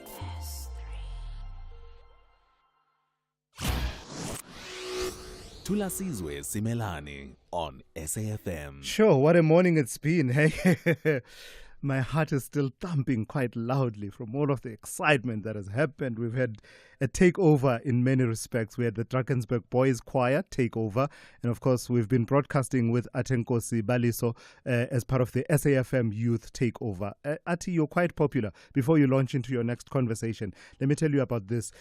Someone says here, it's Brian Mabaye in Protea Clan, says, tell your guest presenter he has the same voice as our sports anchor on SAFM, Mr. Michael Abramson. And that's from Brian Mabaye, who was giving you that compliment. And then someone else, Magongo, or is it? Yeah, Magongo in White River, says, your assistant, and in brackets, intern, is an excellent radio presenter. The stock theft interview was well handled. Thank you, SAFM, for such platforms and opportunities to the youth. So let's launch straight. You'll have time to respond towards the end, Ati. I can see that you should soon be signing autographs. But let's move to this conversation. South Africa has moved one step closer to reclaiming its place on the Formula One calendar. The FIA's recent approval of design proposals to elevate Kyalami to a Grade 1 certified circuit marks a significant technical milestone. While this development fuels optimism for a South African Grand Prix, the F1 Bid Steering Committee has clarified that this is a parallel process independent of its formal work to select the country's official race promoter. So let's welcome Mlimandlela Ndamase, member and spokesperson of the Formula One Bid Steering Committee. Mlimandlela, good morning. I'm with Ati, so you'll be hearing a bit from Ati as well. But just tell us about the significance of this particular step on the longer journey of the bid. Now, good morning, Thulasizwe, and good morning to Ati with you in the studio and to your listeners. Well, as we have said, Thulas, this is a very significant step for South Africa. I think any event of this magnitude as the Formula One and our ability to convince the world that we are capable and we've got the facilities and the experience to deliver on international events of this quality requires that we continuously display our ability through other supporting events or infrastructure that we find within our country. And hence, we are always enthused when we can speak of events such as the G20. We can speak of new infrastructure that's being delivered in our country. And now that you've got the announcement made by Kyalami yesterday, it further adds on to our confidence and further adds on to our motivation that as South Africa, indeed, we do have what it takes to host mega international events, and that our facilities and our infrastructure has the capacity to be able to carry the kind of events and activities such as the Grand Prix that would have an interest in hosting in South Africa. Now, Ndamase, what distinction did the F1 Bid Steering Committee that you're part of make regarding the Kyalami Certification 1 and of its own responsibilities? Well, you must remember that the Kyalami owners have been investing in that particular circuit for more than 10 to 11 years. And this predates even the F1 bid process that we are currently engaged in as the country at the moment. So given the announcement that was made yesterday, we were inundated with a number of calls from various quarters and especially the media inquiring as to what was our response on the issue. It was important to clarify because we are running an independent bid process that has been open to a number of promoters to respond to and express their interest in hosting and promoting a Formula One race in the country. So the Formula One certification that is seemingly coming to Kyalami is an independent and totally privately funded initiative by the owners of Kyalami, and it is an appreciated one, but it was important to make the distinction that it does not influence nor does it carry any influence over the process that is currently underway, where the bid committee is currently evaluating and adjudicating bids that have been submitted in as far as the Formula One hosting and an event is concerned in the country. Obviously, remembering that with Formula One, there's a variety of proposals that can be put in place. Some would propose a circuit race and some would propose a street race. And the proposals we have received must be considered fairly, whether it is a circuit or a street race. Now, lastly, what is some of the current focus of the committee that you're part of, and possibly any development to be expected anytime soon? Well, in the next week or so, we will be handing over a report to the minister with regards to the work of the committee. I can confidently say that the committee has undertaken the tedious work of considering the proposals, and we have delved deep into some of the commercial detail that has been submitted to us with regards to the Formula One bid for the country. And this process has had to be guided by what are the requirements of Formula One and the specifications that they shared with us as a country. So we're quite confident that in the next week or two, when we submit our report to the minister, and working with the minister, we will be able to make announcements to the country in terms of the bids received and what becomes the way forward for the country in our engagements with Formula One. Mlimandlela Ndamase, the member and spokesperson of the Formula One bid steering committee, regaling us on the possibility of us as a country joining the F1 calendar and possibly creating some excitement with the country's F1's fans as well. Yeah. Ati, so this is how we come to the end, man. We're almost at the end of today's show. How did you find it? I did not realize that time flies so really much does. when you're having fun. Also, I enjoyed the conversations so well. I mean, I liked also that I was kind of put on the spot a little bit, kind of woke me up halfway through it. Yeah. But overall, I have to say, I really remember enjoyed last the night when you and I were chatting and preparing for today. I said to you, go to sleep. You will need your energy in the morning. Certainly, you were right. Thank God I took your advice, because I could have been just a zombie. So, what's the plan with all of this, Ati? Is this a field you are planning to launch into? You've done the qualification, did a bit of work, but is this an area, and has today convinced you that this is the path for you? Honestly, to answer your question, I have never seen myself doing anything else. I've always been intrigued by the world of journalism, more especially broadcast journalism. So this is probably a start, and be able to maybe stretch my hand a little into, I don't know, maybe the camera in the near future. But definitely broadcast journalism is something I seek to be doing for until probably I can't anymore. Yeah, absolutely beautiful. Thank you for that. And also, I suppose it was a sign that there was a certain grogginess in my voice from time to time that says, get ready, the succession plan is well in place. So it's time for us to say goodbye. That's how we come to the end of today's edition of The Morning Brief. Thank you for joining us. The Talking Point with Kate Muhlatlana is up next here on SAFM after the news.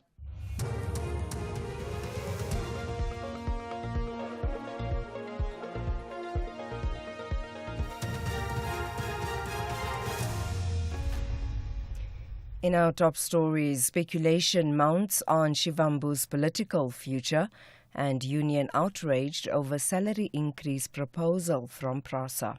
Good morning. Speculation is rife that the MK Party's former Secretary General Floyd Shivambu could today announce he's leaving the party to form his own political organization. This after he issued a media briefing invitation in Johannesburg, which was not sanctioned by the MKP. Shivambu was recently removed as the party's Secretary General. Ntebu Mukobo has more.